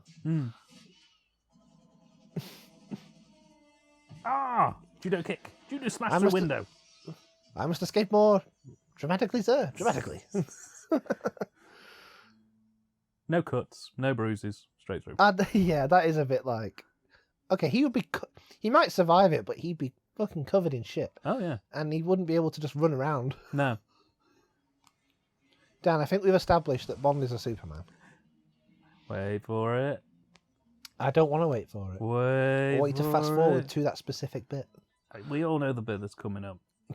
We all know the bit. I do remember this from the game too, and I remember it being a fucking nightmare to do. Yes. Because of shitty N64 controls. Judo steel tank! This is great. They all like the stuff that's getting smashed was shot in London. Was shot in St. Petersburg. These were actual buildings. Well, the funny thing is, they shot all the smashy stuff in London for obvious reasons. But then that didn't stop some Russian news site, TV networks from being like, look at these decadent Western filmmakers destroying our town. And they showed like clips from the film. And it's like, they must have filmed like 5% of the tank chase in Russia. The rest of it was done over here. The rest of it was done on the Bond set in Pinewood. Yeah, well, Leavesden, but yeah. Perfectly recreated the entire streets of London. Isn't there a shot coming up in a minute where a very stereotypical shot of Orimov, like drinking from a flask? I think so. Because he's Russian, Dan. I'm just waiting. Yeah. Yes. Because he's Russian, Dan, and Russians, as we all know, are terrible alcohol. I'm just waiting for the double taking pigeon. They spliced that in. It's just the same. It's not newly shot. It's the same shot from Moonraker. Yeah. In Venice. They should have. That's actually something they should have done. They should have got the actor back in who turned up in all of the Roger Moore Bond films, who looks at the bottle and then throws it away. You know what would have been better than that? Go on. Get Roger Moore to cameo Yes. as the drunk hobo. I mean, he was there when they shot the tank stuff. Yeah. So that could have happened. It would have been possible. It would have been very funny as well. Yeah, fuck it. Ah, yes, my favourite Mario Party minigame. Have Bond run over like a really old-looking car, and then a Frenchman comes out and goes, "Oh no! What have you?" Oh no, my car! Inexplicably in Russia. Yes. I mean, to be honest, if it's doing Bond's greatest hits, it should have done all of this, but... Yeah, this would have been the perfect time to do it. Have California Girls playing now as all of the Russian cars are having to reverse backwards whilst the tank's going forward. Yeah, I do remember, like I say, in the game, you did get to do the bit where he was in the tank, but being an N64 game, it was an absolute fucking bollock to control and wasn't fun. No. In any way. I've heard that Goldeneye is best played with a keyboard and mouse, bizarrely. Well, I think I'd say that probably any third-person shooter is better with a keyboard and mouse by default. So, yeah, that's probably true. I could see it. Keyboard and mouse and a better frame rate, and yeah. I could definitely see that. If you want to bring me back to a simpler time, GoldenEye multiplayer was just like, you know... It's a good thing. It is a good thing. That was like every boy's sleepover from like 95 onwards involved that. Well, Ben, we've got it here tonight. I know, yeah. And we're going to We do indeed. I haven't unlocked anything on it, but... Oh, right. You'll have to get the cheat codes out. You have to get Game Shark out then. No. So we get all the good shit. No golden gun mode. No guns. No odd job. Slappers only. Yeah. Proximity mines only. Yeah. That was fun. We used to put it to golden gun only. Oh, yeah. So that every single shot would just kill you instantly. And you get like a kill count of like 25 on every round. This government destruction is sponsored by Perrier. Perrier, we just damaged £100 worth of our product. Perrier, we just reignited the Cold War. That's probably symbolism. I don't... That's the phrase for this type of filmmaking. Probably symbolism. It's nice of them to actually start using the Bond theme as well in the chases. Oh, that's what I was going to say. You've just reminded me. Well, he's such a fucking lush. Look at him. Yeah. So they got Eric Severin, who's a Frenchman, to do the music, but they didn't like his original score for this because it was too electronic and weird. Oh. So they got I can't remember who it was, but they got someone else in to be like, they panicked and went, "Oh, we need like a Bondy theme. Quickly, do a Bond theme."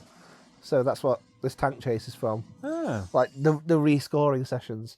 Because do you remember like the music in the car chase at the start where it's like, bing, bing, Yes. ding, ding, ding.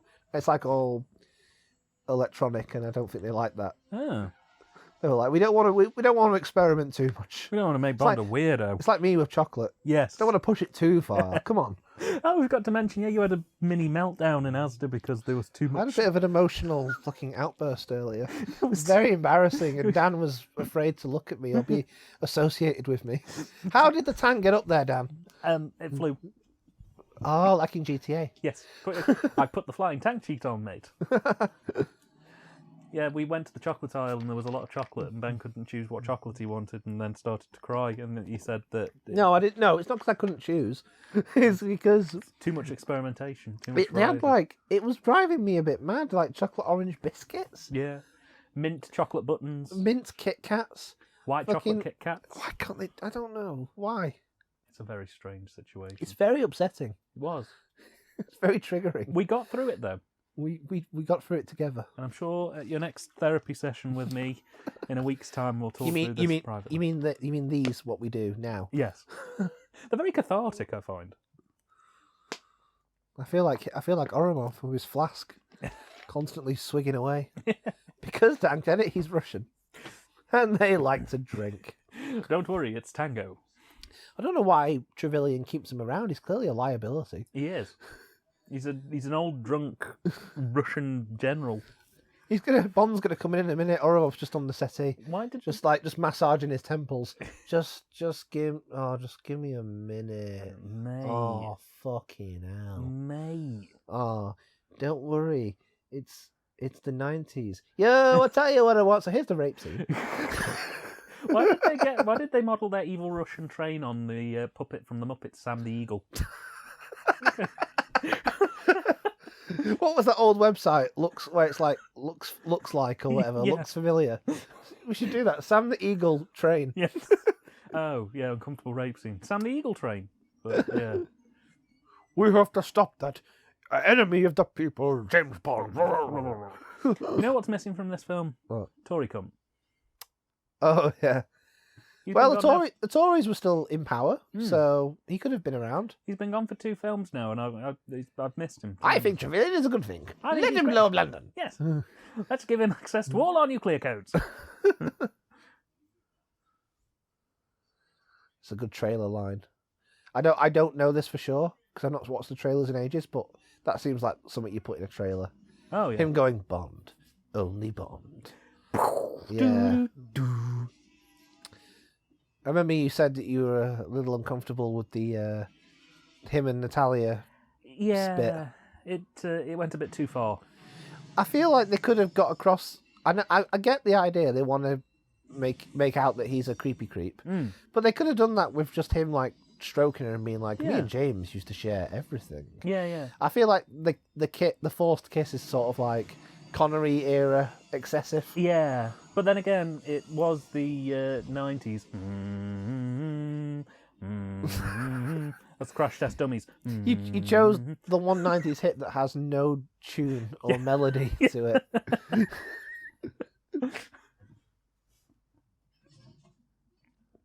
Uh-oh. This bit always gives me anxiety because this was the level in the game I got stuck on. Oh. The train. Yeah.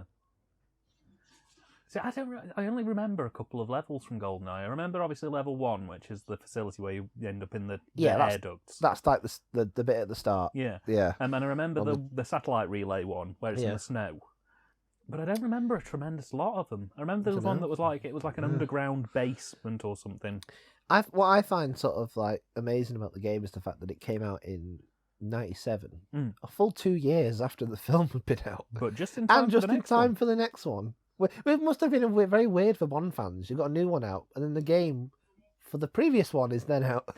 Well, I imagine it was a good way for them to catch up. You know, it was a double thing for them because it meant that they could go, hey, there's a new Bond film coming. If you want to brush up, the old one's on VHS. Go buy it. Here's the game. Enjoy. I'm glad we talked over Trevelyan's creepy comment where he said that she tasted like strawberries. I like to think that they nicked that from the Young Ones episode, Nasty. Get Neil first. He's strawberry flavoured. My favourite story about the game is that when Rare were making it, and Shigeru Miyamoto came down because, because this was a time when Rare was part owned by Nintendo. Yeah. So every few months, Miyamoto or someone from Nintendo would come down just to have a look, see what was going on, and and Miyamoto saw an early build of GoldenEye, and he said he said something to the effect of it's very impressive, it's very good, but wouldn't it be better if at the end we have all the enemies that Bond shot in hospital? What? Because he was just I think he was just unfamiliar with the idea of obviously in video games you kill enemies, but you don't really think of it as murder, do you? GoldenEye's a first person shooter. You murder people. Yeah. That's the idea.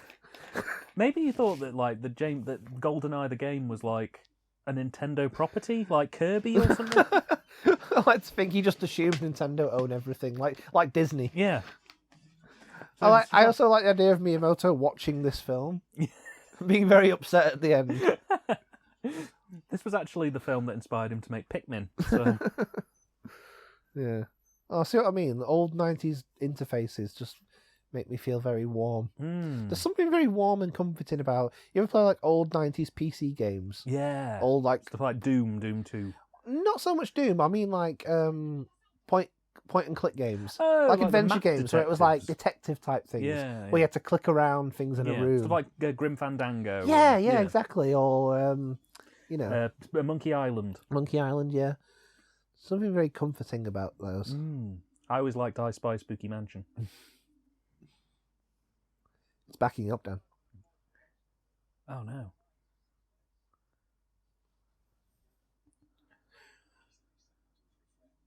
Or alternatively, I could just set the timer to 2 seconds and just get it over with. Blow you all up. I know you could make that point about every single one of these films, but it's like alternatively, instead of just doing that, I could just set it for like 1 second and just kill you immediately. Just shoot you right now. Yeah. But instead, what I'll do is I'll give Natalia time to suss out Boris's... When I saw this as a kid, I used to do that with my pen after seeing this film. This was the bit in the game that always... Because you had to do what he's doing now. You had to laser off the floor with the watch. And it was really annoying, but arse buns rear. See, Boris isn't very good. His password should at least have at least one character in it. It should have a combination of uppercase and lowercase letters. Preferably punctuation, like an exclamation mark or a question mark. Or you know, this bit where she's trying to suss out the password, like chair, rear, bum, and it just goes, what about password 1? I'm in. Password 123. Fucking hell, really? No one would ever suspect something that simple. I've often thought this, what if you picked like a really obvious password, like password 123, because no one would think you'd do that. Yeah. Do you know what I mean? Because it's such a simple thing. Yeah. That no one would think to go. It'd be like a double bluff almost. Yeah, double bluff, hide in plain sight, like Jimmy Savile. Yeah. Oh. Yeah. So what was I going to say then? I feel like bringing up Savile just derails any Fred conversation topic. I mean, mercifully, he didn't turn up in any Bond films, but it was very likely he could have at some point. I mean, we can be grateful that the Gary Glitter scene got cut from Spice World. So. This is now commentary for Spice World. Well, the commentary we did for Spice World wasn't. Put it this way, Dan. Right, the Spice Girls weren't even formed when this film was made. That's true. That's how fast the turnaround on Spice World was. That was pretty intense. Yeah. Do you remember Ben? Do you remember? Do you remember Ben? Do you remember? Somewhat I do. I remember Ben. Do you remember in the late 90s, the early 2000s, when Cadbury Mini Rolls had a giveaway where you could win a little plastic locker box that you could put your mini roll in to protect it in your lunchbox. And they had them in multiple colours, like blue and green and orange. I don't think I do, actually. Really? Well, maybe that's because I just didn't eat mini rolls. Oh, mini rolls were great, Ben. You missed out. The 90s were great. You missed out on... It was a mad time, Ben. Oasis, Britpop, Spice Girls, mini rolls. It was great. But mainly mini rolls. Yeah, do you remember these, Ben? Look, they looked like that. Well, that's not going to be any good in audio format, is it? No, I'll put a. You'll have to flash a picture if I can be asked. Just flash a picture of a mini roll box. See, this is the only time, right? He uses the car, and he's only driving down a bit of road. Well, it's because even Bond knows that you shouldn't really be driving a BMW. So, what have you got against BMWs, Dan? Are you a racist? All BMW drivers are cunts. You hate Germans now? Yeah, all BMW drivers are cunts, and all Audi drivers are wankers. That's the way it works. Who's allowed? Which cars are fine? Most cars are fine. Just BMW and Audis are not. I don't think he drives an Audi at any point in the series. That's good. So at least Audi didn't have product placement power. Yeah, they did the same with Pringles as well, Ben. They got a Pringles locker you could get as well. Oh, I remember those. Yeah. I remember those. That was the 90s. Everything was great. Yeah. Buying trees? Banyan trees. Oh. He does give Sheriff J.W. Pepper vibes there. I'll agree with you. You know what I mean? He's even got the hat. He could have been like, well, Bond, we got ourselves a right rum tickler here. I just woke up one morning and I was suddenly in Cuba. I don't know what the fuck's going on. Here, drink some of this. Bond takes a sip of it. Screen goes black. It's pure moonshine. Yeah, screen immediately goes black. Wakes up in a pub in Ireland somewhere. 85% alcohol. Yeah. 3 years have passed. He's even got the hat. It's great. The only way it could have been any better is if he, instead of getting back into the plane after this, he got into a car and drove it off a ramp and it did a spin and then it landed and drove off again. Yeah.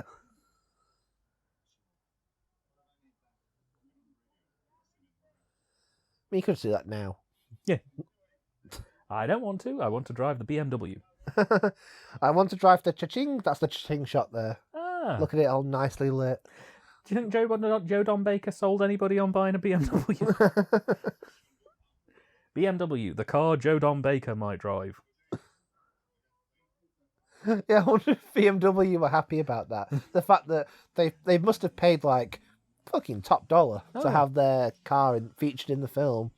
And all that happens in it is that a loud American man drives off in it. And that's it. And says he's going to bomb around in it. Yeah. No drifting. I think in subsequent films the BMW actually does get to do stuff. I wonder if that was because like BMW were mad. Like they were upset. Like, you got to do something with our fucking car. We'll give you £20 million.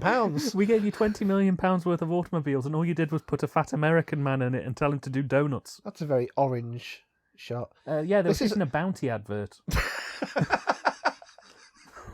It's a Ferrero Rocher advert. Yeah. James, what do you think about? I think about the Bounty, the delicious coconut and milk chocolate taste that only Nestles can provide. Holding it up to camera. Yeah. Only the coconuttiest chocolate. This is why all films now are orange and teal. It's because of this scene. Yes. This started it all. Mm. It looks like this is where it just turns into threads, basically. Well, doesn't it? What I didn't know is that in 1995 was the first year that they introduced, not necessarily just with this film, they introduced digital colour correction. Oh. Which at first became a thing in 1995. I think the first film to actually do it was Batman Forever, Well, which also came out this year. It was a wild year for films, wasn't it? 1995. A very emotional year. It was. What year was RoboCop 3? I don't fucking know. Check that. I think very little about RoboCop 3. You shouldn't. I generally go whole parts of my life where I don't think about RoboCop 3. I always think about RoboCop 3. I think about RoboCop 3 every single day of my life. Oh, it was 1994. Okay, so it's not relevant. Never mind. I close my eyes, all I see is RoboCop 3. I see the ninjas, the robot ninjas. That's why it was banned by the BPFC. James Furman saw it and went, no. No robot ninjas. No blood on the robot ninjas' boobies. Yes. Robo boobies. So anyway, more sex. Yay! I mean, yeah, sure. Why not? I mean, we are in a race against time to stop my former friend from destroying London. But you know what? There's always time for one. Yes. Little Bond needs to drink. You managed to be creepier than fucking Sean Bean in the rape scene. Yeah, it's great, isn't it? What an achievement. That was a deleted line from the film. What I want to know is, they're in the Caribbean, right, aren't they? No, they're in Cuba. Cuba. Yeah. They're in Cuba, right? It's 1,000,000 degrees Celsius. This is after you watched Man with the Golden Gun, which I listened back to recently, and you missed Country the Country several times, Dan. It's quite upsetting. At one point you're like, oh look, they're in China. They're not in China, they're in Bangkok. I didn't pass GCSE geography. You didn't pass GCSE anything. I don't know where things are. I'm here to watch movies. That's what I do. I don't think there's a GCSE in that. There is. It's called Media Film Production. Oh, we didn't do that at our school. We weren't cool like yours. Yeah, we did media at GCSE. We weren't cool like your school. Yeah, they let me make a film. We didn't sit round and watch Brick. Brick? I was just trying to think of a film I watched in college. Brick. City of God. We watched the Hammer Dracula. Len. Hammer Frankenstein. You were watching Hammer films in high school? Yeah. What was the curriculum there? What did you Horror have to films. Okay, but what did you have to do? So we watched the Hammer Dracula and Bram Stoker's Dracula from the 90s. We watched Frankenstein, Curse of Frankenstein, and Mary Shelley's Frankenstein. Yeah. And the idea was we were supposed to be able to draw contrasts between how films were made versus how films are made.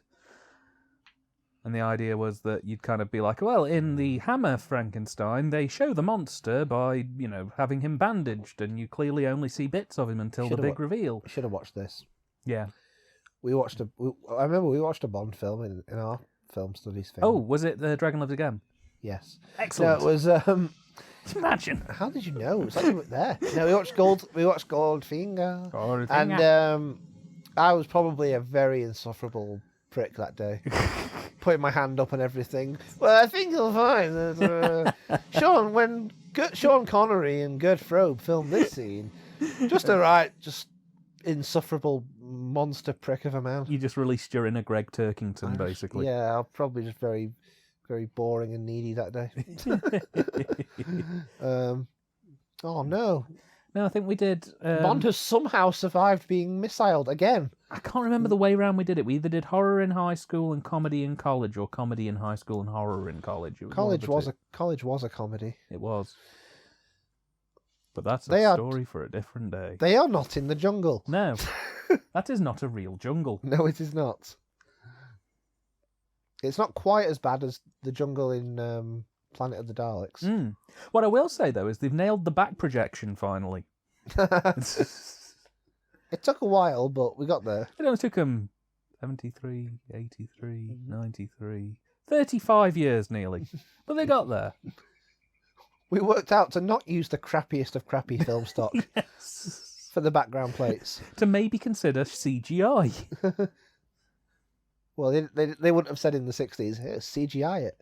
I don't know. What witchcraft are you talking about? Well, they could blue screen and yellow screen as early as 1970. Yeah. Because if you remember, the John Pertwee classic, The Ambassadors of Death. That was an optical process, not a computer process. No. Uh-oh. Here comes sexy death. My thighs explode with delight. That must have been the original script as well. Xenia, my thighs explode with delight. Yes. She was a hard as fuck boss in the game as well. Mm. But fun fact kids, if you go from a certain distance and rocket launch her from away, you can skip the boss fight because she just blows up. Oh. I'm going to write that into Nintendo Official Magazine. I'm going to write a letter.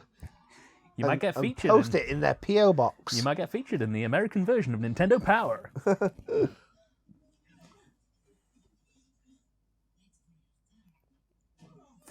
They put that line in to make all the lads think there was going to be some lesy going on. all the loaded readers. Uh-oh. What a fucking stupid way to die. Yeah, it's pretty bad.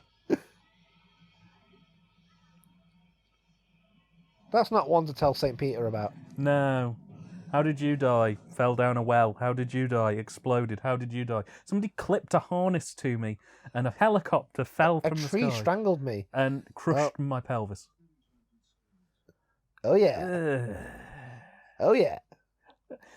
Roger would be proud. Roger would give a knowing nod, but I don't think he would be completely accepting of that. No, I think Roger would deliver that line with gusto. Yes. If it was given to him. Well, she'd prefer a good squeeze. Done. Little smarmy look at the girl, and then move on. Yeah. Little smile, then move on. At Natalia. I like the fact that Boris and Trevelyan have a little I fucking hate you sort of relationship. Yeah. He's not totally subservient. He's just using Boris for this. As soon as his plan's done, he'll probably just have him shot. Yeah, yeah. For being an annoying nerd. Boris, I don't care how much anime you fucking watched. No, but it's really good. Akira, you need to watch it. There's this new show called Cowboy Bebop. No, let me tell you this, Trevelyan. One Piece. Yeah. It's about a guy. Don't get the Funimation. Don't get the... Yeah. Always go sub, never dub.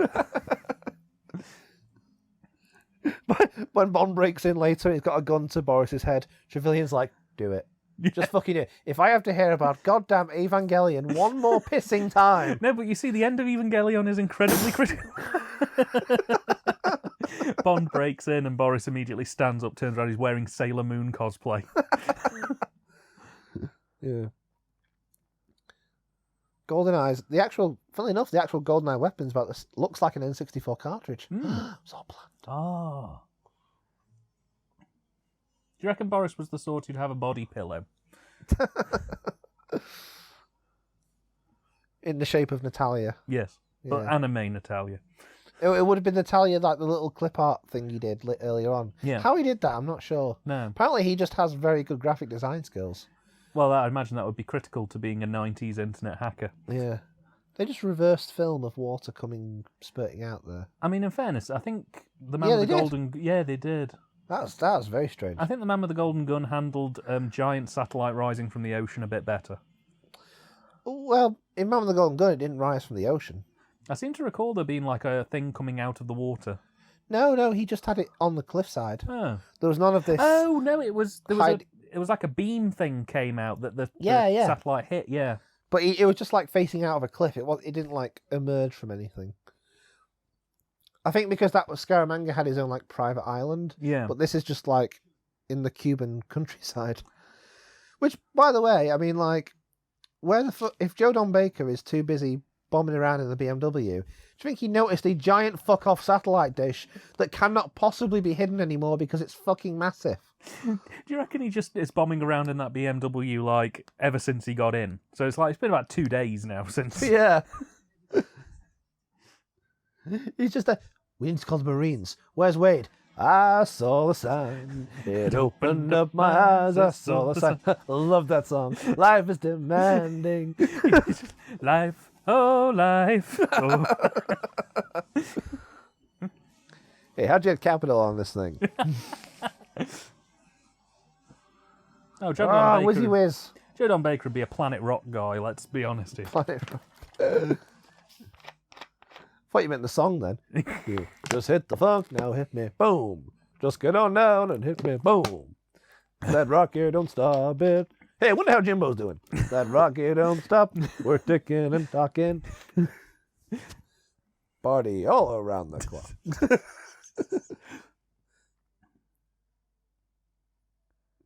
Just looks like an airport terminal. It does.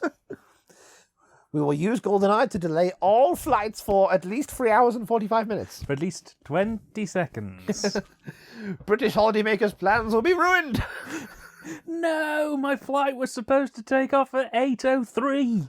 Now we have to leave at 8:17. No. We're going to miss the all-inclusive bar. I'm going to have to pay £5 for a sandwich. I'm going to have to go to Weatherspoons. No. Again. I can't remember the owner of Weatherspoons' name. I know his first name is Tim, so I always refer to him as Tim Weatherspoons. Sure. Hello, my name is Tim Weatherspoon, and I ruined all pubs forever. And I'd do it again. I'd do it again. The 90s are back, baby. Everybody get up. It's time to slam now. I think there's a shot coming up in a minute. It's this one coming up here, which I really like. It's such a Bond thing to do. He just sort of like, it's like a fly's near his head. Yeah. Just sort of goes like, That is very cool. That's a very Bronholm moment. It is. Key Bronholm. Yeah. Okay, you got me. I'm here. Certainly haven't planted any mines anywhere. That's like Jack Nicholson in The Shining, that shot, wasn't it? It was, yeah. Wendy, let me out of here. We'll forget the whole goddamn thing. Ah. My favourite weapon in Goldeneye. It's leaking Tizer. Oh, brilliant. Do you think somebody would notice the giant puddle Nah, mate, fine. No. Trevelyan, you know what? Here's another thing, right? Again, you could say this about a few of the films. So Trevelyan is planning to use Goldeneye to basically rob the Bank of England and then destroy London. Right. His motivation appears to be money. But why? He appears to have all the money in the pissing world. He has a lair. Yes. He has troops. Yes. He has a giant fuck-off satellite. Now you could say, oh, it's revenge against London because he's mad about the Lane's Cossacks betrayal that we talked about earlier. Yeah. But fucking get over it. Yeah. His passport is not blue. This was made in pre-Brexit days. Diddums. This was pre-Brexit. I like that. He asks about Q. Yeah. See, everybody likes Q. That's the agreement we've come to here. When I destroy London, you will live. Oh, brilliant! Oh, fuck Bond. Can I help you? I've built something called a nuclear bomb. Very good. Q's just a mercenary. He goes where the money is. Yeah. He goes wherever will let him screw around and find out. Yeah. Mishka. He just ends up inventing like the pork pie or something. What? It's amazing. Just take some meat, put it in a pastry case. So you're saying that before 1995, pork pies did not exist? What I'm saying is Q's gone a bit demented and is just inventing things that already exist, but trying to think that they're his. Look, I've invented this thing. It's called a shoelace. It's amazing. You have a never problem with never again will you trip over. Your shoes will never fall off your feet. I was looking at him like, oh, he told you, didn't he? He told you. Mate. Look at me in my Hawaiian shirt. I remember when Hawaiian shirts were like the common trope of like, this character is a nerd. Yes. Don't know why that is. Do nerds like Hawaii? It was because they were seen as the symbol of the crazy cool guy. And by the 90s, they were so generically sort of trained to that nerds could be like... Is it because Weird Al wore one? Yeah. If nerds wear it, then it means that the nerds are like crazy cool guy. Yeah.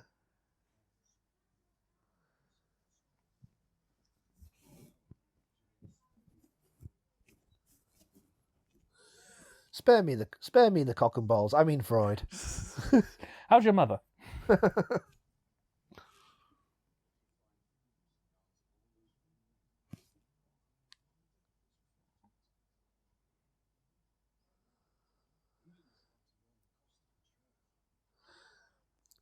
God, Alec, when we were mates, did you always talk like this? Alec, do you want a quick half before we go? Quick, before the pub closes. Quick half, quick pint. James, the cost of a pint is the cost of betrayal. Soon you will realise 45 units of alcohol, the measure of blood in your system. Just hard cut Spoonie and betrayal. Yeah. You're like the only person who likes him. I don't even like him. You're always talking about him. I never said I like Spoonie. Because you mention him like every other day. I mention him once or twice. But You've mentioned him more times than anyone has mentioned him in a year. I've never seen a single video that Spoonie has made. I've never had... I've watched one, that was enough. It wasn't for me. No, what fascinates me about Spoonie is his Patreon. And the fact that he's still getting 200 quid for doing nothing. I get slight Spoonie vibes from Boris. Yes, I do. Just to bring that out there. No, I see what you're on about. What you're on about. Do you know, Alan Cumming was like the only good bit of that last season, or last couple of seasons of Doctor Who. The one where they go to the witch trial. And he plays King James, and he just camps it up. Oh. I haven't seen anything past the first season of Jodie Whittaker's run. He plays like King James, and he just camps it up. Oh, great! And he's like, and you just watching him, and you go, "Oh, I forgot about this. I forgot what fun was." Are we talking Zaroff level camp or? No, just like, oh, hello, that type of thing. Yeah. He never does things by half. Can we YouTube poop that? She changed it to password 1. What was it before? Password 2. We'll never crack it now. She changed a lowercase p to an uppercase P. No! Kill her! Just send the I love you virus. That'll sort it out. Yeah. He says, I've been working on this for 4 days. He hits enter and it's the dancing baby gif.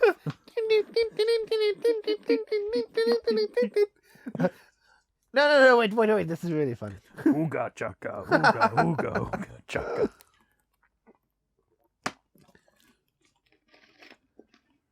Boris, what are you doing? Stupid videos. Oh, that sends me back. Look, look what happens in a minute. Look. What? Look at the panda. Look what he does. Look. The funny bit's coming up. Look. I sneezed. That's almost... Boris, that's almost as funny as the one you showed me about the baby who bit his brother's finger. And he said, ow, Charlie bit me. It's okay. I've mined enough Bitcoin to form a website. It'll be called You're the Man Now, Dog. What the hell's Bitcoin? I don't know. But it won't be invented for another 10 years. Look at those beasts. Amazing. This is how Y2K started. Mm.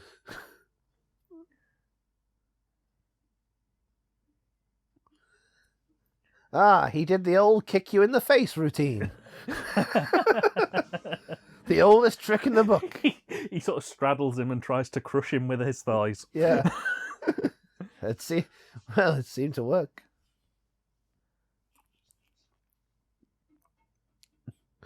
Xenia, gone but not forgotten. Cuts to a candle in the wind style montage. Slow motion, black and white footage of her gunning down people with the machine gun. He has a name. It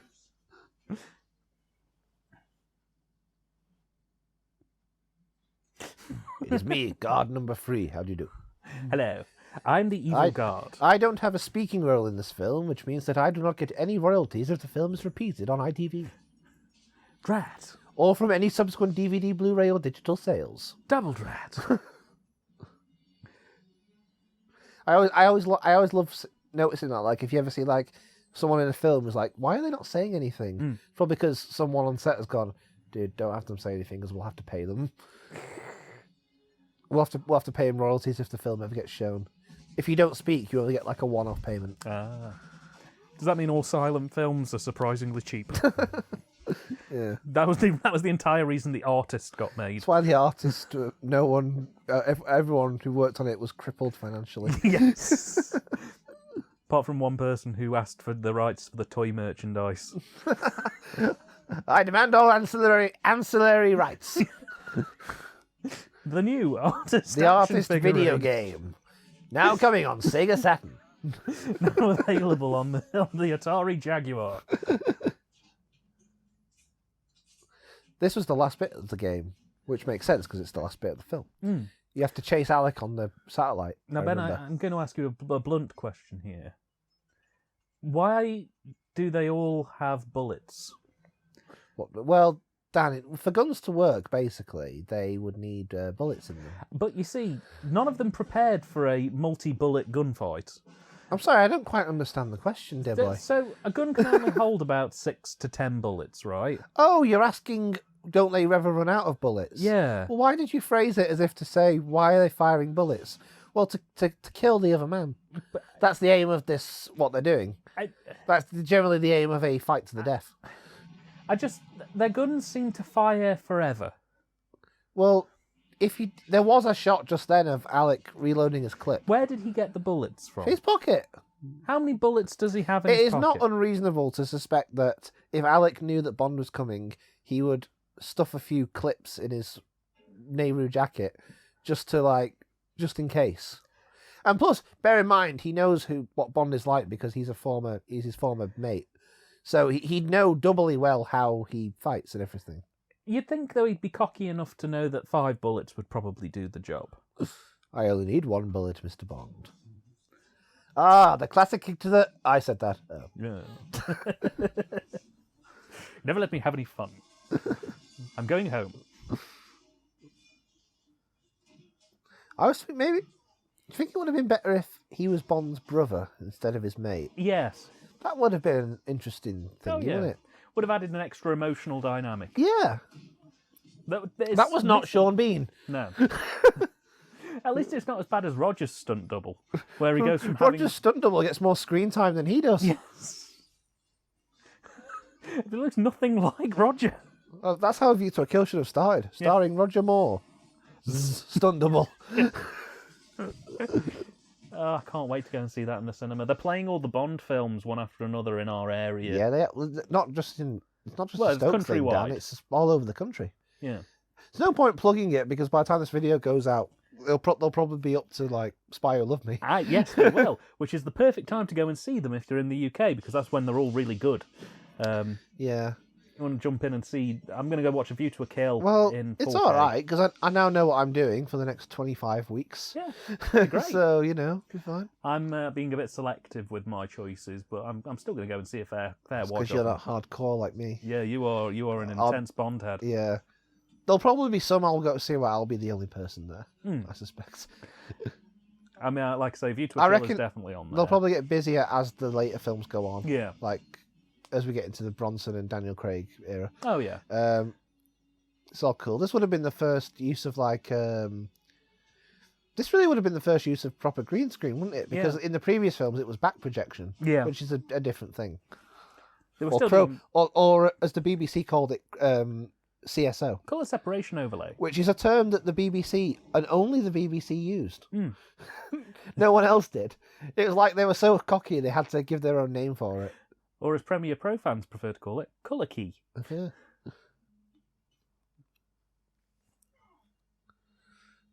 See, the thing is, when I watched this originally, I didn't really notice the green screen stuff. I just assumed You thought they were just literally hanging off a satellite. No, I thought it was going to be like matte paintings or something like that. Oh, some of it is. In fact, did you see just then? I saw it. Yeah. There was a crease. Look at the background. Yeah. You can see the creases. Yeah. Oh, the Blu-ray does that shot no favours. But now that you've mentioned that it's actually green screen, it's painfully noticeable. I think some shots are actual physical matte paintings. Some are green screened. I think the ones that are green screened are quite obvious. Yes. But this was all new and exciting. Like that, you can see like the sort of like optical outline around him. Yeah. Well, like I say, now that you mention it, I can't unsee it. At the time, because I was kind of watching it in a relaxed environment, I wasn't really paying attention. But now you pointed it out, I'm like, oh yeah, that is unavoidable. Off he goes. Bye. And somehow he survives. Which, no. They really should have done the RoboCop thing of giving him incredibly long arms. That's a terrifying shot. Yes. Of Boris screaming. Look. I'm fairly certain a man would not survive falling onto hard concrete from that high a fall. From at least a couple of 100 feet. I always thought this was, even for Bond, this little move he does in a minute is incredibly reckless. Yeah.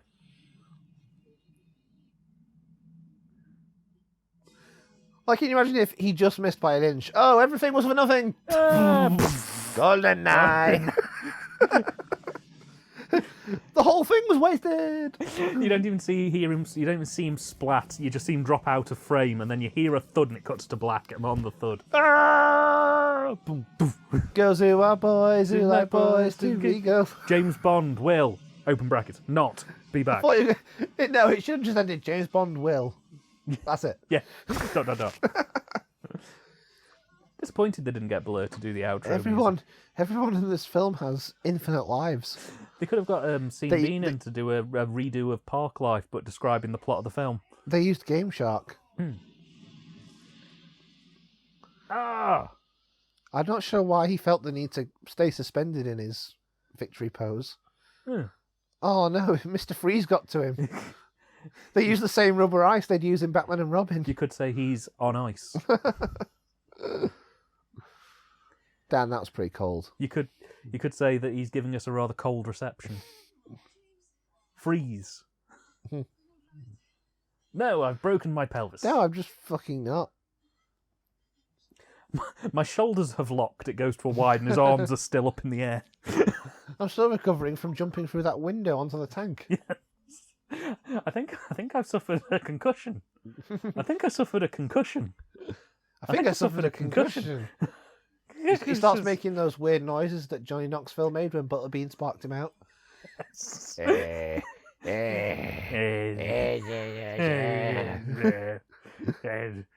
As he's talking, it's just getting more fragmented. Hey Wade, where the fuck's my car?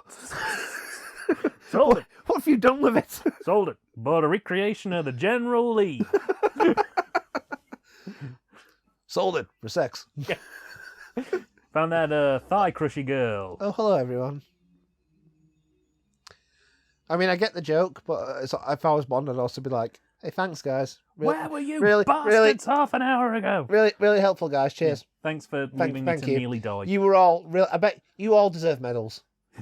You all deserve commendations, every one of you. I just threw my best mate off a satellite dish, and then I jumped off a helicopter. I'm going to the helicopter with this beautiful woman, and I won't be back for 10 minutes. And I won't be back for 2 films.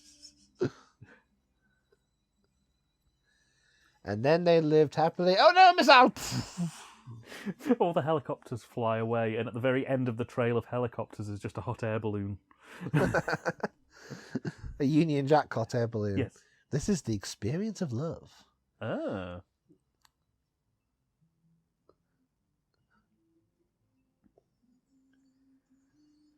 And that was the Goldeneye. That was a Goldeneye. Are they using the same font as they used in the Roger Moore ones? It's the same font they used in the Timothy Dalton ones, I know that much. Consistency. Will this one have a warning around smoking? No, because he doesn't smoke at any point. That's really upsetting. They see a lot of people on cigars. That's upsetting. Yes. I demand bond smoke! Derek Meddings is the guy who did all the miniatures, yes. Yes. One of my favourite, behind the scenes photos is when he's doing the Serenaya stuff. Oh, yeah. Where they destroy the facility. And he's there, stood above it all, just scraping snow or doing something on it. Yeah. I think, it always makes me think, how good miniatures could look, and, this was the last gasp of all that, really. Yeah. Because if you think about it, is there anyone left in Hollywood who knows how to do that stuff? Well, I think most of them have either retired or died. Yeah, I mean, to be quite honest, there are still a few institutions, but I mean, they largely go less around model work and more around practical effects. Yeah. So it's things like people like Tom Savini still run schools for stuff. Would you like say that? Maybe you can think of a later example, but the last film to properly use miniature work would probably be The Lord of the Rings? Yeah, but that's mainstream film, I would say, almost certainly.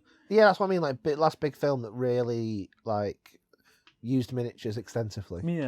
Yeah, I'd be inclined to believe it. I know that the Force Awakens used quite a few miniatures and model shots and things like that. They went, well, a lot of CGI, but they did a few miniature stuff as well.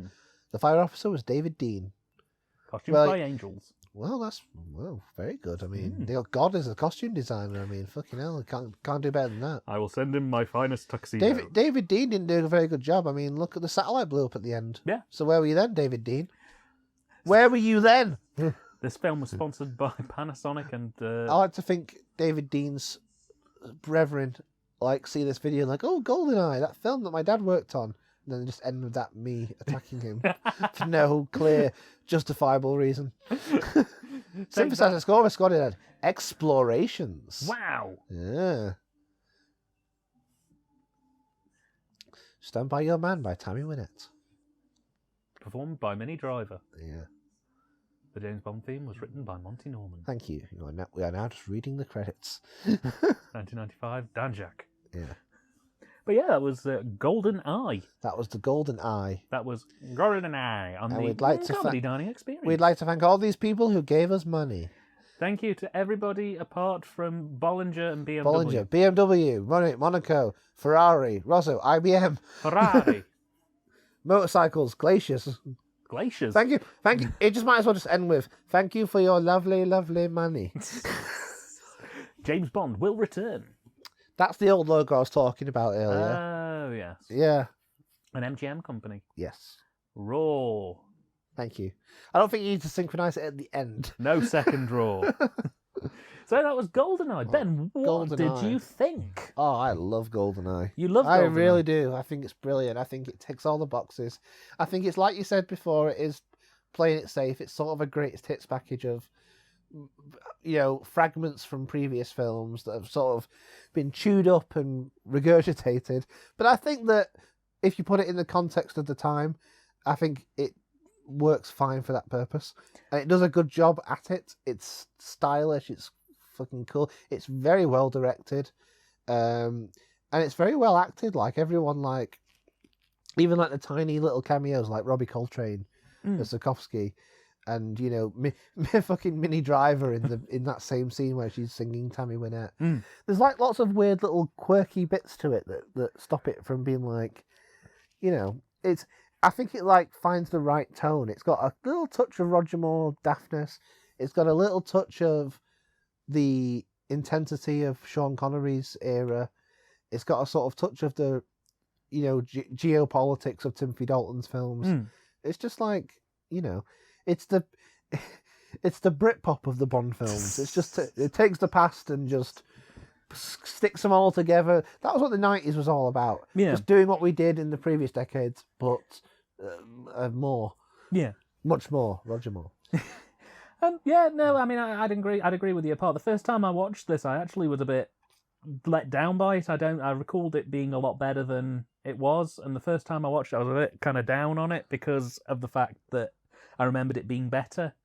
But I think it almost certainly is improved watching with friends who all take the piss out of it. It's like you say, it's a greatest hits of Bond. With a little help from my friend. Yeah. On second watch, it's better than I remembered it the first time, and I think, like I say, having people there to kind of chat through it and have a bit of a laugh with it makes it better too. I don't think it's necessarily groundbreaking Bond. It's not doing anything that's like pushing the franchise forward particularly. No, but at this point, it didn't need to. No, it just needed to re-establish itself. The message they were sending to the audience was, "Don't worry, we're still Bond." Yeah. I know we did some weird shit in the 80s, but relax. The cocaine has gone now. Mostly. Replaced by pure heroin. Such a perfect day. But yeah, you know what? I didn't really think about this until we were just talking about it just now. It's sort of Goldeneye actually fits into that cultural moment in the 90s of like just taking everything from the past and just putting it into like a smelter. Yes. And just seeing what happens. In many ways, it is the perfect 60s Bond film. It's, in some way. But it's the perfect 90s Bond film because it's also, you probably couldn't have made it in any other time period because it's set in the immediate collapse of the Soviet Union, which is, you know, not something you can do again now because, you know, the Soviet Union now is something that belongs in a history book.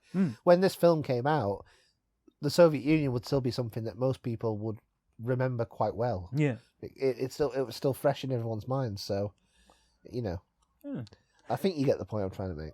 Yeah. So, what would you rate it out of 10 then? Oh, 10. You're going to give it a 10 out of 10? Yeah. Goldeneye is the best film you've seen in the Bond series so far? It's, I'm not saying it's the best film I've seen, it's just the best at what it does. Well, I mean, because we keep the rankings. I think this is the highest score you've given a Bond film. I don't know. I don't remember. Yeah. We don't write them down. We do. I don't. I do. I keep a track of them. At the end of every episode, you can see the scores. Well, I could keep a track of them too by just watching the videos back and seeing what I said. But I'm very busy at the moment. Yeah, you've got a lot on. Lots going on. Yeah. Okay, so you're giving it a 10. I am going to give it a 7. Okay, that's fair. I don't think it's as good as License to Kill, which I gave a 7. But I enjoyed it more on the second watch than the first. The first time I watched it, I was going to give it a 6, but I think it's been bumped up having nice. their chats. That's nice. I'm glad I've brought some positive thing. I'm glad I've brought something positive to the world. You've done all right. I've made someone slightly like Goldeneye a bit more, but not loads. I'm glad I can die now. You've incrementally made Goldeneye better. I can go to my deathbed with a smile on my face. And as Ben heads towards his coffin, climbs inside and drinks his Tizer. As he heads to his grave. Ben, finish this episode. Frozen like Boris at the end, in a strongman pose, saying, "Yes, I am invincible."